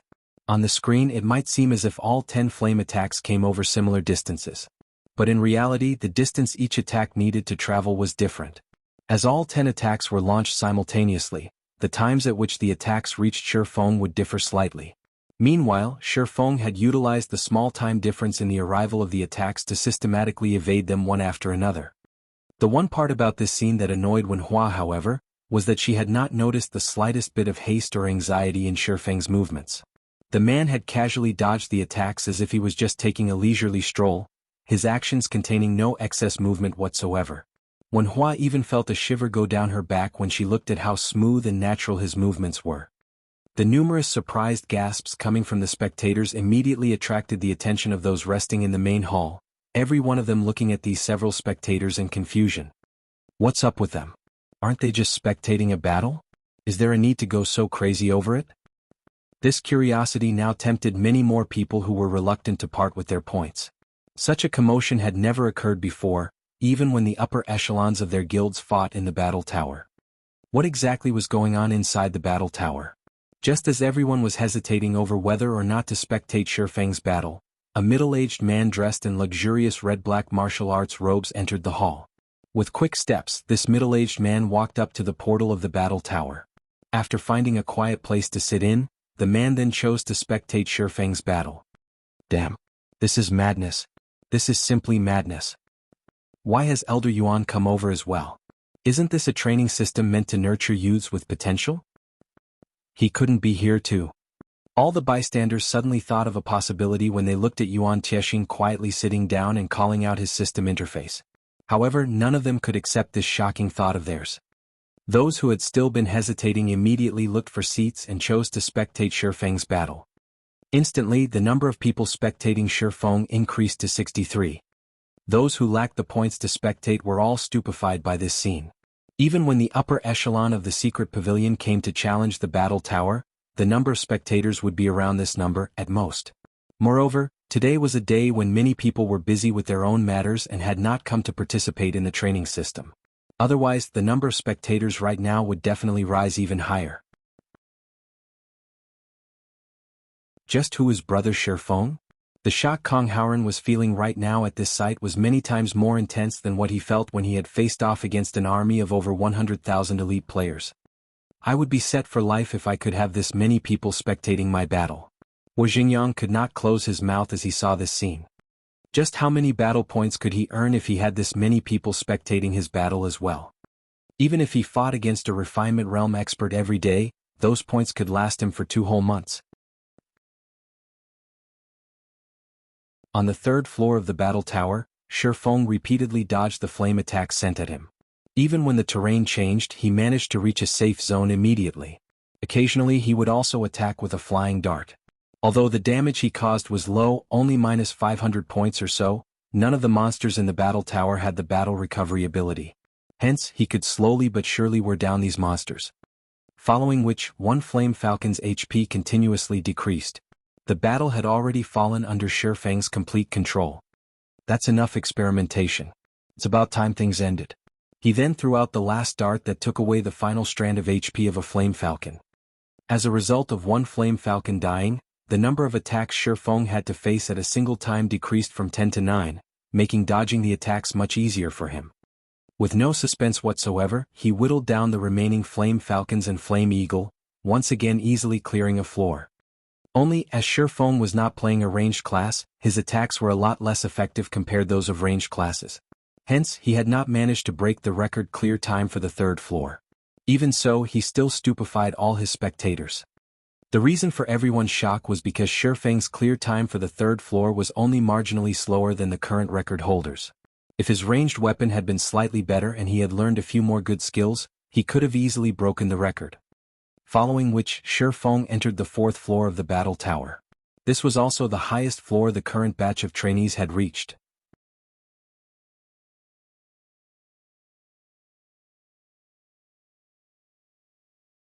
Chapter 897, Silent Hell. This person is strong. It was worth spending all those points to spectate him. This is my first time seeing someone clear the 3rd floor so easily. This shows that he has still not reached his limits. At this rate, he might even be able to clear the 4th floor and become the first person among this batch of trainees to reach the 5th floor. That's impossible. This is the 4th floor we are talking about. Even the top experts of our guild are still stuck there. Even if Shifeng is amazing, it is simply impossible for him to match up to the top experts of our guild. I guess you're right. Our guild's top experts all stand at the peak of God's domain. There are probably only a handful of youths who can surpass them. Just as the spectators were discussing Shifeng's battle, Shifeng himself set foot onto the 4th floor. Unlike the 2nd and 3rd floors which had vile environments, the 4th floor was elegant and serene. Trees and shrubbery surrounded Shifeng. There was also a pristine lake nearby.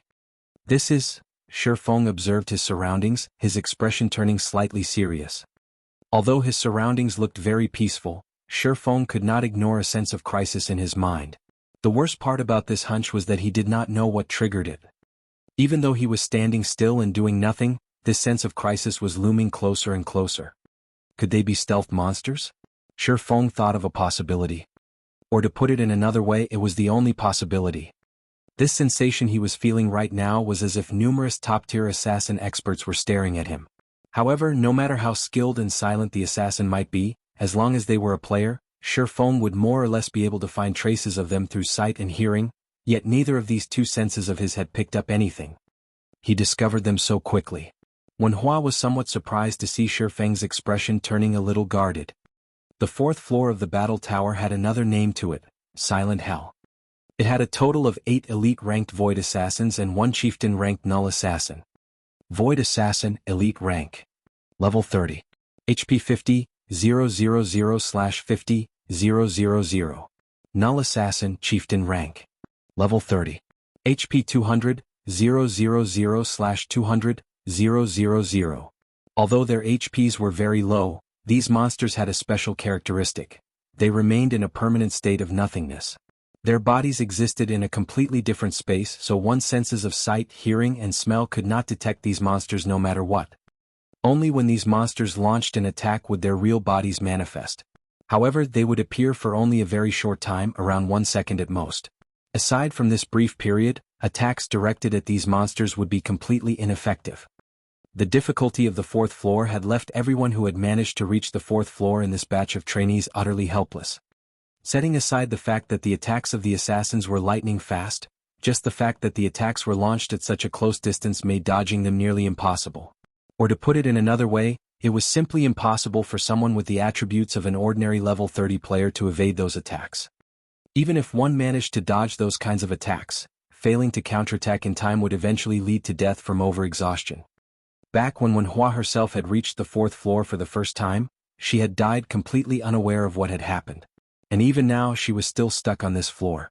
Only the monster-like existences of the secret pavilion were able to contend against the assassins on this floor. So far, just a few people throughout the entire guild had managed to clear the 4th floor. I wonder just how far you will be able to go. A bright smile appeared on Wenhua's face as she quietly observed the swordsman.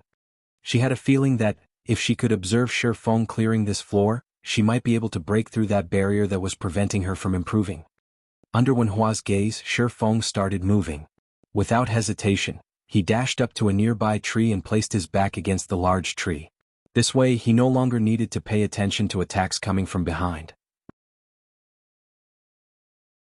He just needed to keep an eye out for attacks coming from 180 degrees in front of him. Damn, so you can do something like that as well? Everyone spectating this scene was stupefied. They had never thought to utilize the terrain in such a way. The effort an expert needed to expend to defend against attacks coming from just 180 degrees was many times less than attacks coming from all 360 degrees. With the energy saved, one could better perceive and concentrate as well. Moreover, dodging attacks would become much easier. However, as soon as Shi Feng stood in front of the large tree, a silvery white dagger suddenly appeared before him, directly slashing at his neck. So fast. Surprised, Shi Feng instinctively sidestepped. With the speed of the attack as well as the short distance it was launched from, if Shi Feng had not responded instantly, he would have gotten struck without a doubt. Fortunately, he had already reached the Void Realm, so he could feel the movements in his surroundings.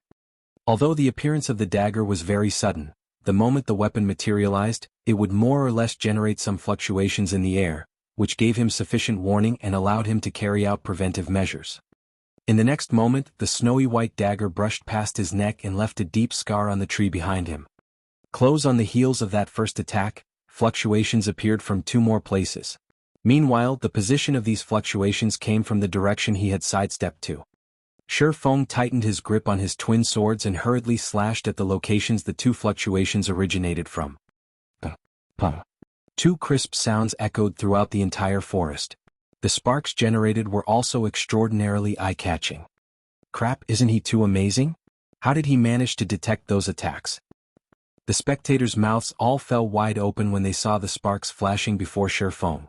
As bystanders, they had a much clearer view of the situation than Shi Feng. However, even after looking for a long time, they failed to detect anything peculiar about the locations he had attacked. There was just empty space there.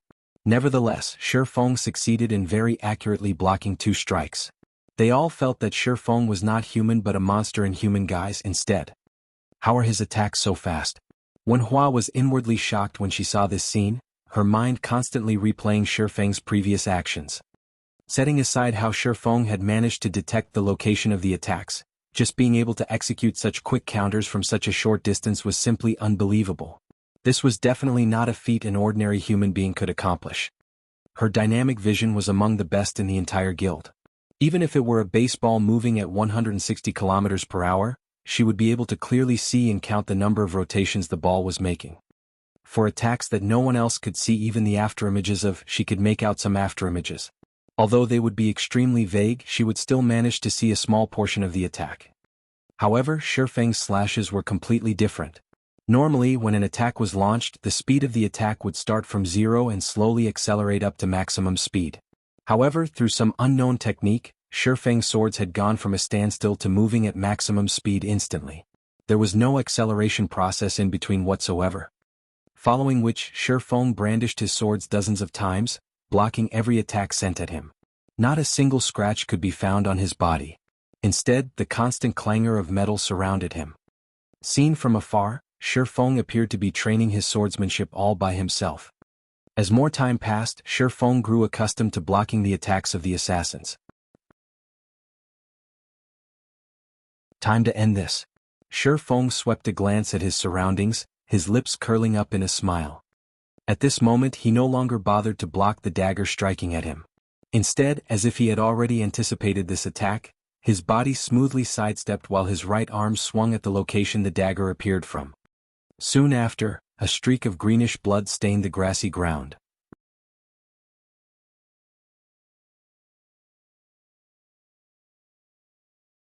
Chapter 898, Unseen Improvement. -1327. The instant this damage emerged, a blurry figure also appeared, the dark green HP bar above the figure's head shortening slightly. A moment after the HP bar showed up, however, the figure disappeared once more. Even when Shifeng tried launching another attack at the same position, the only thing his sword hit was air. There's only a 1.3-second period for a counterattack. That really is short. No wonder so many people have failed to clear this floor. Shifeng was slightly surprised. He had never expected these monsters to have such a characteristic as well. Originally, it was already very difficult to grasp the attack trajectories of these monsters. Moreover, there wasn't just one monster attacking him. Based on Shifeng's perception, at least 5 monsters were attacking him. Yet, not only did he have to dodge the attacks of these monsters, but he also needed to launch a counterattack within such a short time frame. This greatly increased the difficulty of clearing the floor. Having no better choice, Shifeng could only continue silently blocking the attacks while searching for opportunities to counterattack. He often had to block over a dozen attacks before he got the opportunity to launch a counterattack. If he failed to grab this opportunity, he would have to block another dozen or even 2 or 3 dozen attacks. If an ordinary person were standing in Shifeng's place right now, they would surely feel bored at the moment. Shifeng, however, was actually joyous. He could not help but admit that the guidance provided by the battle tower was indeed excellent. All unawares, Shifeng had focused his full concentration on detecting the spatial fluctuations. As a result, the sensitivity of his 5 senses heightened while his grasp of his surroundings constantly deepened. It was normally impossible for one to encounter situations where subtle spatial fluctuations appeared around oneself. Hence, being able to hone his perception to such a fine degree right now was like a dream for Shifeng. Time passed quickly. Even when Shifeng had an opportunity to counterattack and deal damage to the Void Assassins, he did not take action. After all, this here was the best place for him to train right now. As his perception improved, Shifeng became increasingly sensitive to the subtle fluctuations caused by the Void Assassins. Initially, these weak fluctuations felt no different from tiny raindrops hitting his skin. Although he could feel them, his perception of them was not that clear. As a result, even when his body felt these fluctuations, his brain dismissed them as negligible. However, after sensing the fluctuations for thousands of times, his awareness of them intensified. Now, these fluctuations felt more like little pebbles hitting his body, instead, the pain more than sufficient to grab his attention. Even without his brain making any conscious decisions, he would instinctively react and turn towards the direction the fluctuations came from. It's no wonder super first-rate guilds and super guilds can nurture so many apex experts and even monsters that grasp a domain. Sure enough, they are not existences that even well-funded first-rate guilds can threaten. Shifeng inwardly sighed emotionally. He had profited massively from the trade with the secret pavilion this time. If not for this trade, he most likely would have remained unaware of just how frightening the major powers of God's domain were. Although he currently had a secret technique tablet and even an epic guild quest that could send him to the ancient battlefield, the Holy Land for experts, neither of those things could even compare with the battle tower.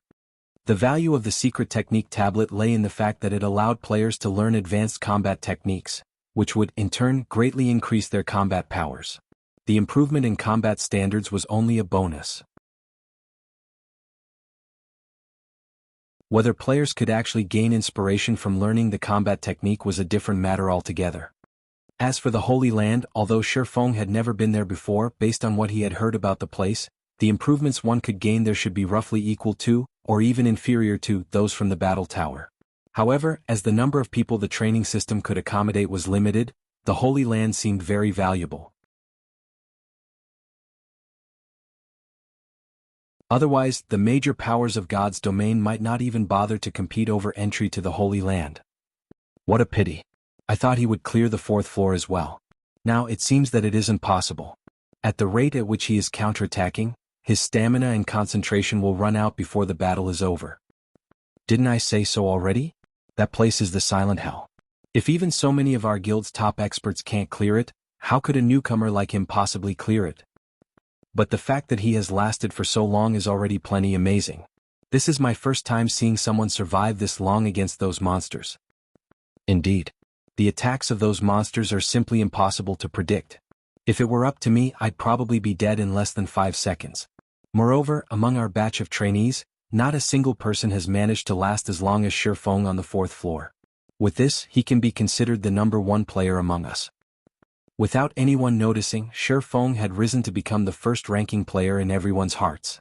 At this moment, the members of the secret pavilion no longer looked at him arrogantly, all of them feeling only admiration for the swordsman. Just as everyone had thought that Shifeng's limit was the 4th floor.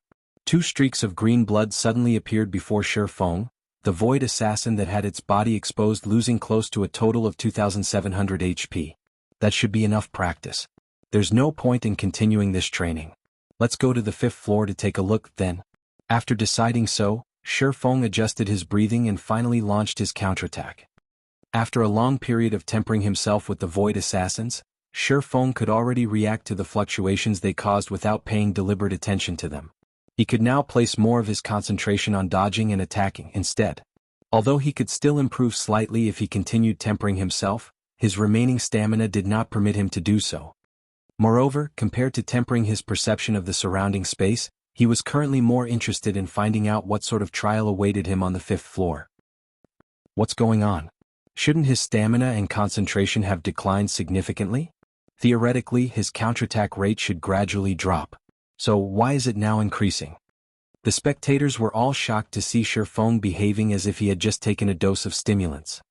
However, what no one knew was that, after undergoing that period of tempering, Shifeng's combat standards had received significant improvements. If before he had to focus 3/4 of his concentration on sensing the spatial fluctuations, he now needed to use only 1/3 of it to do so. This change allowed Shifeng's attack rate to increase over 3-fold. In less than 10 minutes, Shifeng had defeated all 8 void assassins, leaving only the chieftain-ranked null assassin, which had not moved at all since the start of the battle. The instant the 8th void assassin died, the null assassin finally took action. The instant the null assassin struck, Shifeng nearly lost his life. The null assassin's attack was exceedingly fast, and its strength was extremely powerful. It was simply impossible for Shifeng to evade the chieftain's strike even though he had managed to sense it coming. Reacting quickly, Shifeng launched an attack of his own at the null assassin's dagger, using the force of the impact to deflect the dagger's attack trajectory slightly so that it struck air instead. So strong. Shifeng inwardly felt fortunate as he looked at his still trembling arm. If not for him requiring less concentration now to detect the spatial fluctuations and being able to invest more attention into attacking and evading, he would have most likely fallen to the null assassin already. He dodged it? Yuan Tiexin was astounded as he looked at the unmarked Shifeng. He had expected Shifeng to suffer miserably when the null assassin took action. The reason for this assumption of his was because he understood just how powerful the null assassin was. Although he, too, was a Void Realm expert, he had suffered hundreds of defeats at the hands of the null assassin. Only after a long period of arduous training did he manage to defeat the null assassin. Moreover, even until now, his win rate against the null assassin was still not 100%. Hence, he never imagined that Shifeng would actually manage to deflect the null assassin's attack on his first try. The scariest part about the null assassin was its first attack. If one could avoid its first attack, the subsequent battle would become much simpler. Sure enough, after a short adjustment period, Shifeng launched his counterattack on the null assassin, continuously dealing damage to the chieftain. In the end, after a dozen minutes or so of strenuous battle, he depleted the null assassin's 200,000 HP.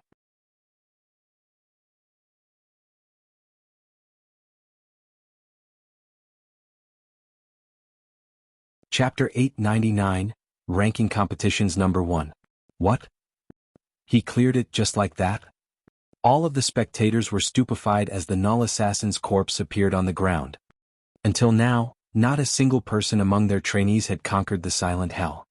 Although they knew that some of them would eventually clear the 4th floor, they never expected a newcomer from another guild to do so. Meanwhile, Shifeng's success caused an uproar among the other players in the main hall. Many people began to regret their decision to not watch Shifeng's battle. If they had done so, they might have learned something, allowing for minor breakthroughs. After all, every expert had their own strengths and weaknesses. If the other party's strength made up for what they lacked, they would gain some insight from watching the battle. Ah, you guys have seen it now, right?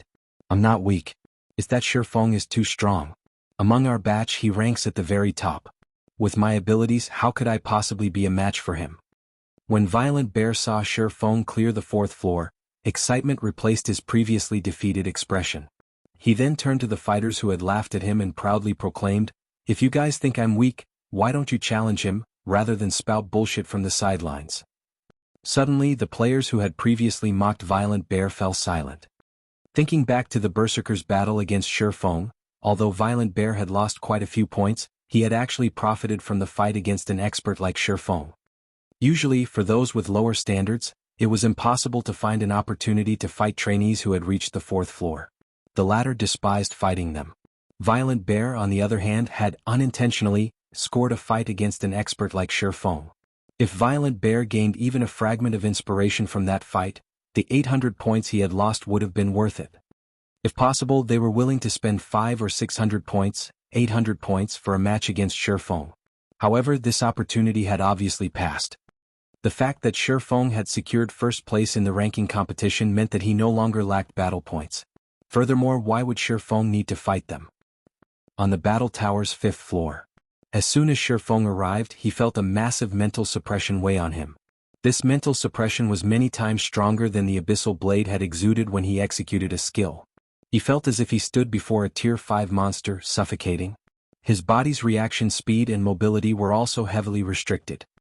Aside from this oppressive pressure, he noticed that he stood in a dimly lit cave. Steam filled the cave, feeling like a massive sauna. The steam also hindered Shifeng's vision. Aside from Shifeng, 5 giant snakes with dark gray bodies and 3 heads each slithered in the steamy cavern. The snake's amber eyes glared at Shifeng. 3-headed snake, special elite. Level 30. HP 150, 000/150, 000. Before Shifeng could adapt to the environment here, the 5 3-headed snakes moved. Inside the rubble-filled cave, Shifeng's mobility was restricted. The 3-headed snakes, on the other hand, treated these obstacles as if they didn't exist. They moved through the cave like flowing water, easily overcoming the various obstacles in their path with unaffected speed. In the blink of an eye, all 5 snakes arrived before Shifeng. After the 5 3-headed snakes surrounded Shifeng, they began to spit needles of corrosive venom at the swordsman. The venomous needles rained down on Shifeng like thin rain. In this steamy environment, it was simply impossible to detect them with the naked eye. Shifeng could only determine the attack's trajectories by the fluctuations in the air. However, there were simply too many needles. A single 3-headed snake had spat over a dozen needles. With 5 3-headed snakes surrounding Shifeng, he faced was over 70 attacks. An ordinary person would have their hands full with just 5 of these attacks. Now there were over 70. Moreover, even one of these attacks was more than enough to injure Shifeng heavily. The 5th floor's difficulty was clear to see. Even if Shifeng were at his peak, he could never defend against so many attacks. He needed to rely on quick movements to reduce the number of attacks he received. Only by doing so would he have any chance of survival. Moreover, not only were his reactions slowed right now, but he was also surrounded by a vile environment. With so many obstacles, it would be very easy to trip and fall if he moved too quickly, which would then open holes in his defense. However, even knowing this, Shifeng chose to run. If he simply stood there, the numerous attacks would claim his life. As expected of the battle tower's 5th floor. This isn't any place for ordinary human beings. Shifeng brandished his twin swords to deflect the venomous needles as he ran. Although these needles did not contain much force, there were many of them. Even after Shifeng ran, he had to face nearly 40 needles. With his blurred perception, a single mistake would result in the venomous needles finding their mark. Although each needle only dealt around -500 damage, Shifeng only had several thousand HP. Following which, as Shifeng ran through the cave and evaded the needles, his HP rapidly decreased. In the blink of an eye, Shifeng's HP reached 0, his body falling to the ground. In the end, he was teleported out of the battle tower. Even after Shifeng returned to the main hall, the spectators around the battle tower's portal were still in a daze. The 5th floor was absurdly difficult. Just watching the rain of venomous needles pelt Shifeng made a chill run down their spines. There was also that massive mental suppression to contend with. If they had to fight in such an environment, they wouldn't even last 2 seconds before becoming porcupines. However, Shifeng had managed to last over 10 seconds before succumbing to the near-invisible needles. If not for those attacks being so hard to detect, Shifeng could have survived for much longer. He might have even put up a good fight against those 3-headed snakes. Is this his current strength? After Cold Autumn exited spectator mode, he looked around him, a faint chill crawling down his back. Fortunately, he had experienced that battle as a spectator. Had he been fighting against that oppressive pressure, he would have been paralyzed. All he could have done was wait for death to take him. As for Wenhua, after seeing the difference between herself and Shifeng, she wasn't afraid in the least. On the contrary, she brimmed with fighting spirit, the corners of her lips lifting into a bright smile. Although she could clearly feel just how massive the gap was between them, she had obtained tremendous insight from watching Shifeng's fight. Previously, she had concentrated on a singular question: why were Shifeng's attacks so fast? However, after a long period of observation, she more or less gained some inspiration. Every time Shifeng attacked, his body began to move even before his sword did. By relying on his body's movements and energy transfer, his sword had already been accelerating for a brief period by the time he moved his arm. Hence, when Shifeng actually swung his sword, the sword seemed as if it instantly transitioned from a standstill to maximum speed. Although the theory sounded simple, one needed a degree of physical control that was beyond the scope of ordinary humans to accomplish this feat. Of course, Wenhua had a lot of confidence in herself. She believed that, if Shifeng could do it, there was no reason that she could not.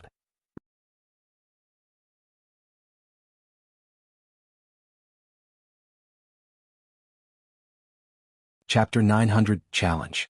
Inside the battle fortress's main hall, a group of newcomers in linen clothing suddenly emerged from the training field's portal. The combat system here is really impressive. Those simulated experts felt like the real deal. They are all so powerful. Even in a one-on-one they still suppressed me.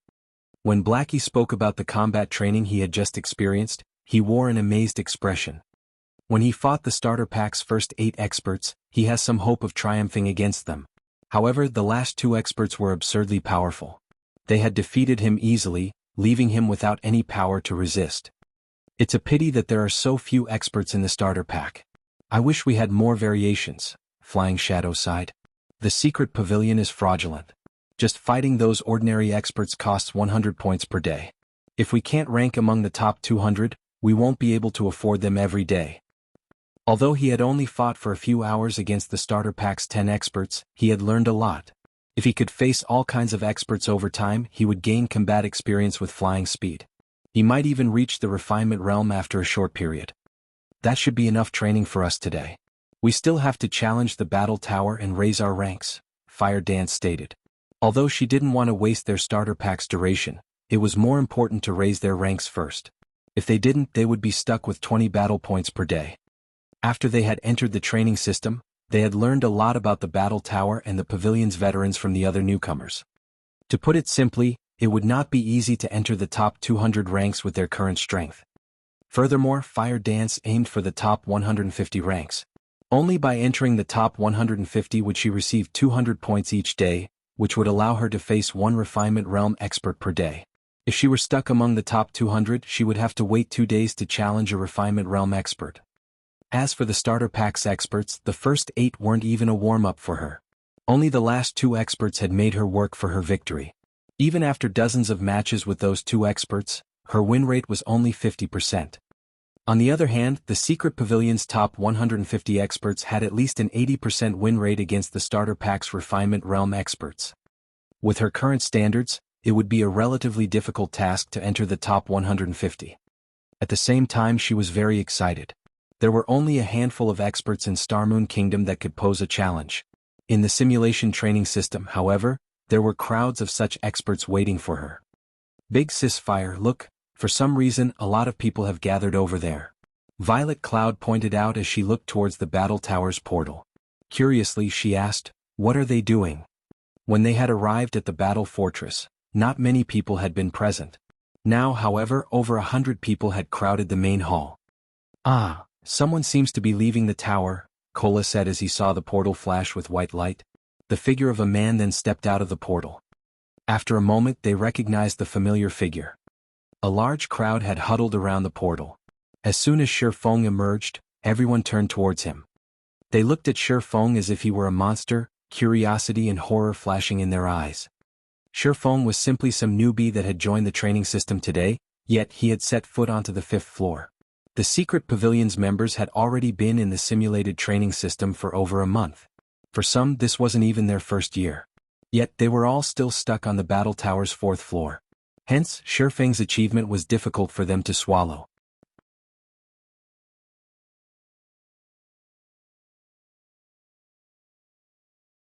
Doesn't he look just over 20? He actually reached the 5th floor at such a young age. Even among all the geniuses throughout our secret pavilion's history, he should rank near the top, right? Yeah, he should rank within the top 20. Between Shi Feng and Wenhua, who do you think has more talent? Do you even need to ask? It is certainly Wenhua. Even our guild leader can't stop praising her talent, claiming that she ranks among the top 10 throughout the secret pavilion's history.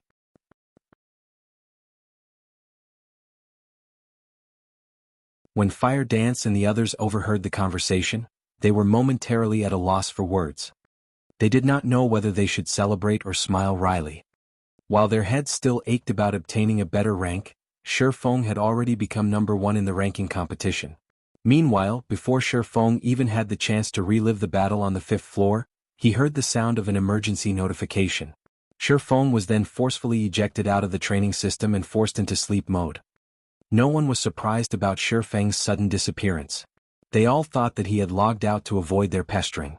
Moreover, training in the battle tower was very taxing. Almost everyone had to log out and rest after challenging the tower. Inside the luxurious bedroom, Shi Feng climbed out from his virtual gaming cabin, the machine continuously beeping. A single tempering session in the battle tower consumes so much? Shi Feng could not help his surprise when he saw the virtual gaming cabin's depleted nutrient solution tank. Before he had entered the training system, he had made sure to refill the cabin's nutrient solution storage and had drunk a bottle of A-rank nutrient fluid. The depleted nutrient solution was one thing, however he was extremely hungry. Moreover, his entire body felt drained. This emptiness felt similar to when he had broken through the limits of his mental strength for the first time. It's no wonder why Yuan Tiexin had warned me to prepare S-rank nutrient fluids. Ordinary people can't afford to play around with this training system. Shi Feng more or less understood why Yuan Tiexin had suggested caution. It seems I'll have to prepare some more S-rank nutrient fluids from now on. While inside the battle tower, he had pushed his 5 senses to their brinks for a long time. In God's domain, however, he usually didn't need to. It was especially true after one reached his standard. While fighting at one's peak, the brain would be extremely active. This would increase the body's energy consumption. If one did not replenish the lost energy afterward, the consequences would be unimaginable. It was even possible to destroy one's own body. Now that Fire Dance and the others had begun their training in the simulation training system, they needed enough nutrient supplements after they emerged. Otherwise their bodies would suffer. However, it was extremely difficult to obtain the best-performing S-rank nutrient fluid. Only transcendental powers like the Secret Pavilion, which were influential in both the real world and the virtual world, could obtain large quantities. As for a foundationless guild like Zero Wing, it could, at most, obtain a few bottles. Furthermore, each bottle was very expensive. Meanwhile, Shi Feng needed the coins he had on hand to keep the guild functioning, and he had not liquidated any funds recently. As for the credits he had on hand, Liang Jing had already used them to purchase training facilities. Currently he was almost broke. It seems I'll have to turn some of the coins or items into money for now. Shi Feng sighed helplessly. Truthfully, he did not wish to exchange any of the game's resources for credits. After all, doing so would impact the guild's development. However, nurturing a group of top-tier experts was far more important right now. Just as Shifeng pondered selling the resources of God's domain, Liang Jing barged into his room looking worried. Master Shifeng, something has happened, Liang Jing said, panting. With her hand over her chest, she continued, a group of people has suddenly arrived to challenge our training center. Several instructors have been injured. From what I have heard, this group defeated Master Chen Wu before arriving. They are demanding a match against you. They claim that there will be consequences if their demands aren't met. Challenge? Who are they? What do they look like? Shifeng recalled a faint memory after hearing these words.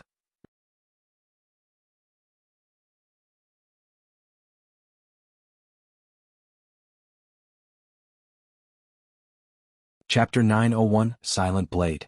Inside the bustling dojo, hundreds of people had gathered around the arena. This dojo is pathetic. These instructors are just garbage.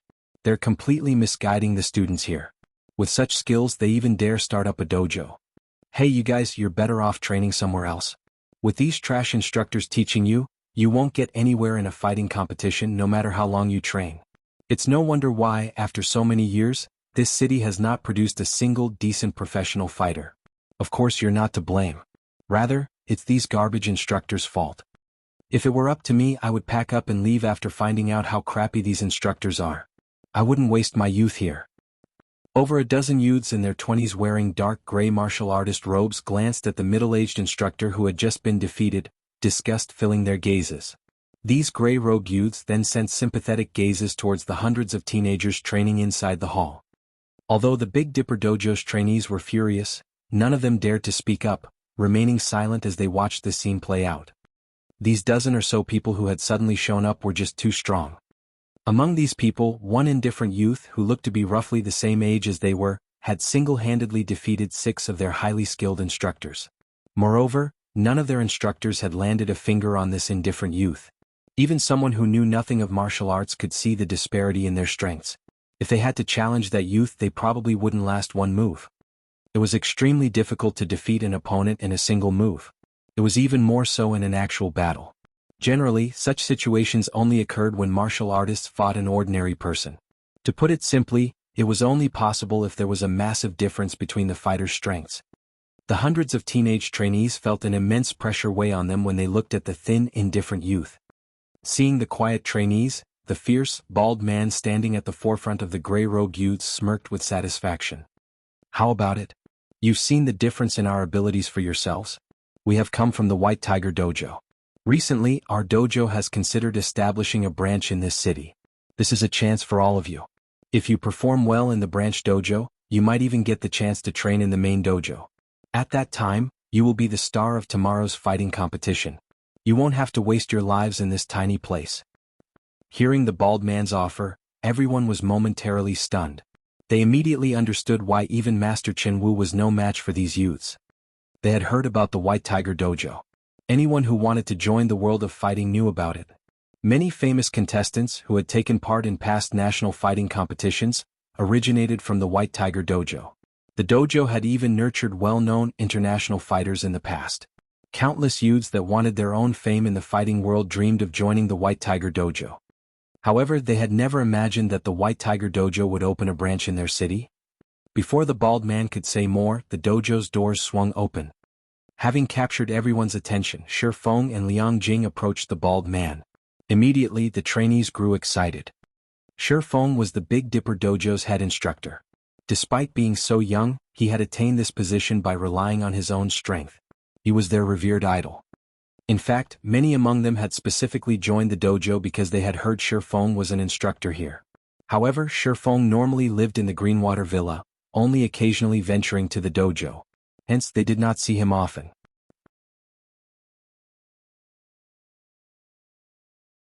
You are the head instructor? The bald man's lips twisted into a sneer, glaring at Shifeng with disdain. He had heard that the newly established Big Dipper Dojo had a 20-something-year-old martial artist who guided the students. He had thought it had been a joke. Now, however, it seemed that the rumor was true. The man before him wore cheap, dark blue sportswear, and he didn't appear strong. Not only did the man seem a little pale, but he also lacked the aura of a martial artist. It was hard to imagine how such a weakling had wormed his way into the position of head instructor. In his opinion, Shifeng was weaker than the instructors that had already been defeated. At the very least, their auras had been passable. Amicham, that's right. Why have you come looking for me in such a hurry? Shifeng swept a glance over the dozen or so members from the White Tiger Dojo, becoming more confident in his conjecture. In the past, after God's Domain launched the Mind Space System, the well-known dojos throughout the nation had begun to expand. These dojos had set up branches in various cities in an attempt to poach members and expand their influence, hoping to attract major corporations' investments. Although some dojos had received these investments, the majority had not. These corporations' intentions had been obvious. They had all wanted to nurture a powerful guild of their own in God's domain. However, compared to recruiting ordinary players, it was far more efficient to recruit fighters from dojos, who were already familiar with actual combat. Moreover, God's domain wouldn't impact these fighters' daily routines. These people only needed to play God's domain while they slept. With this, not only would the fighting world and virtual gaming world remain separate, but they would also form a mutually beneficial relationship, helping each other improve. Both sides would make more money. Knowing this, the major corporations that had been interested in the Mind Space System had refused to ignore such a valuable opportunity. Among the country's dojos, the White Tiger Dojo had chosen to set up branches in over a dozen third-tier cities. Jianghu City had been one of those cities. Back then, the city's various dojos had despaired upon hearing the news. These dojos had originally chosen to develop in a third-tier city precisely because they could not compete with the dojos in first- and second-tier cities. When the major dojos had targeted their cities, they had been forced out of business. In the end, many of Jianghu City's dojos had been forced to cooperate with the White Tiger Dojo.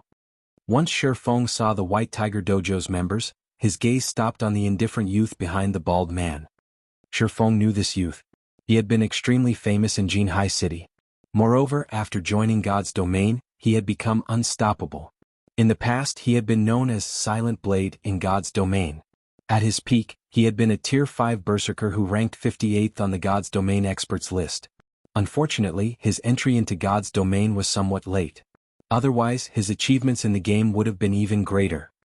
Our White Tiger Dojo is thinking of opening a branch in Jianghu City, so we've come to say hello. We were also hoping to spar with you. I wonder if Instructor Shur is interested?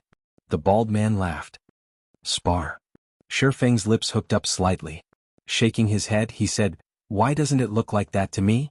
The White Tiger Dojo is so famous that even a layman such as myself knows of it. Is it necessary to venture all the way here to poach our members?" Don't say it like that. We are just trying to conduct honest business. Naturally, we have to provide better options to those who wish to join the fighting world. The bald man laughed.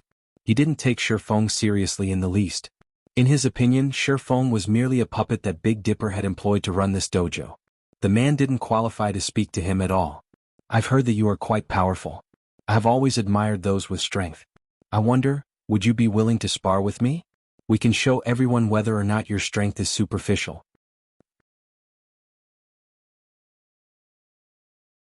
You're tuning in to the Han Lee's Wuxia Adventures YouTube channel. We're so grateful for your support, and don't forget to subscribe to join us on this incredible journey through captivating stories. Your generosity through donations truly makes a world of difference, as it's the primary source of revenue that allows me to expand and enhance this channel for you. Thank you from the bottom of my heart for being a part of this adventure.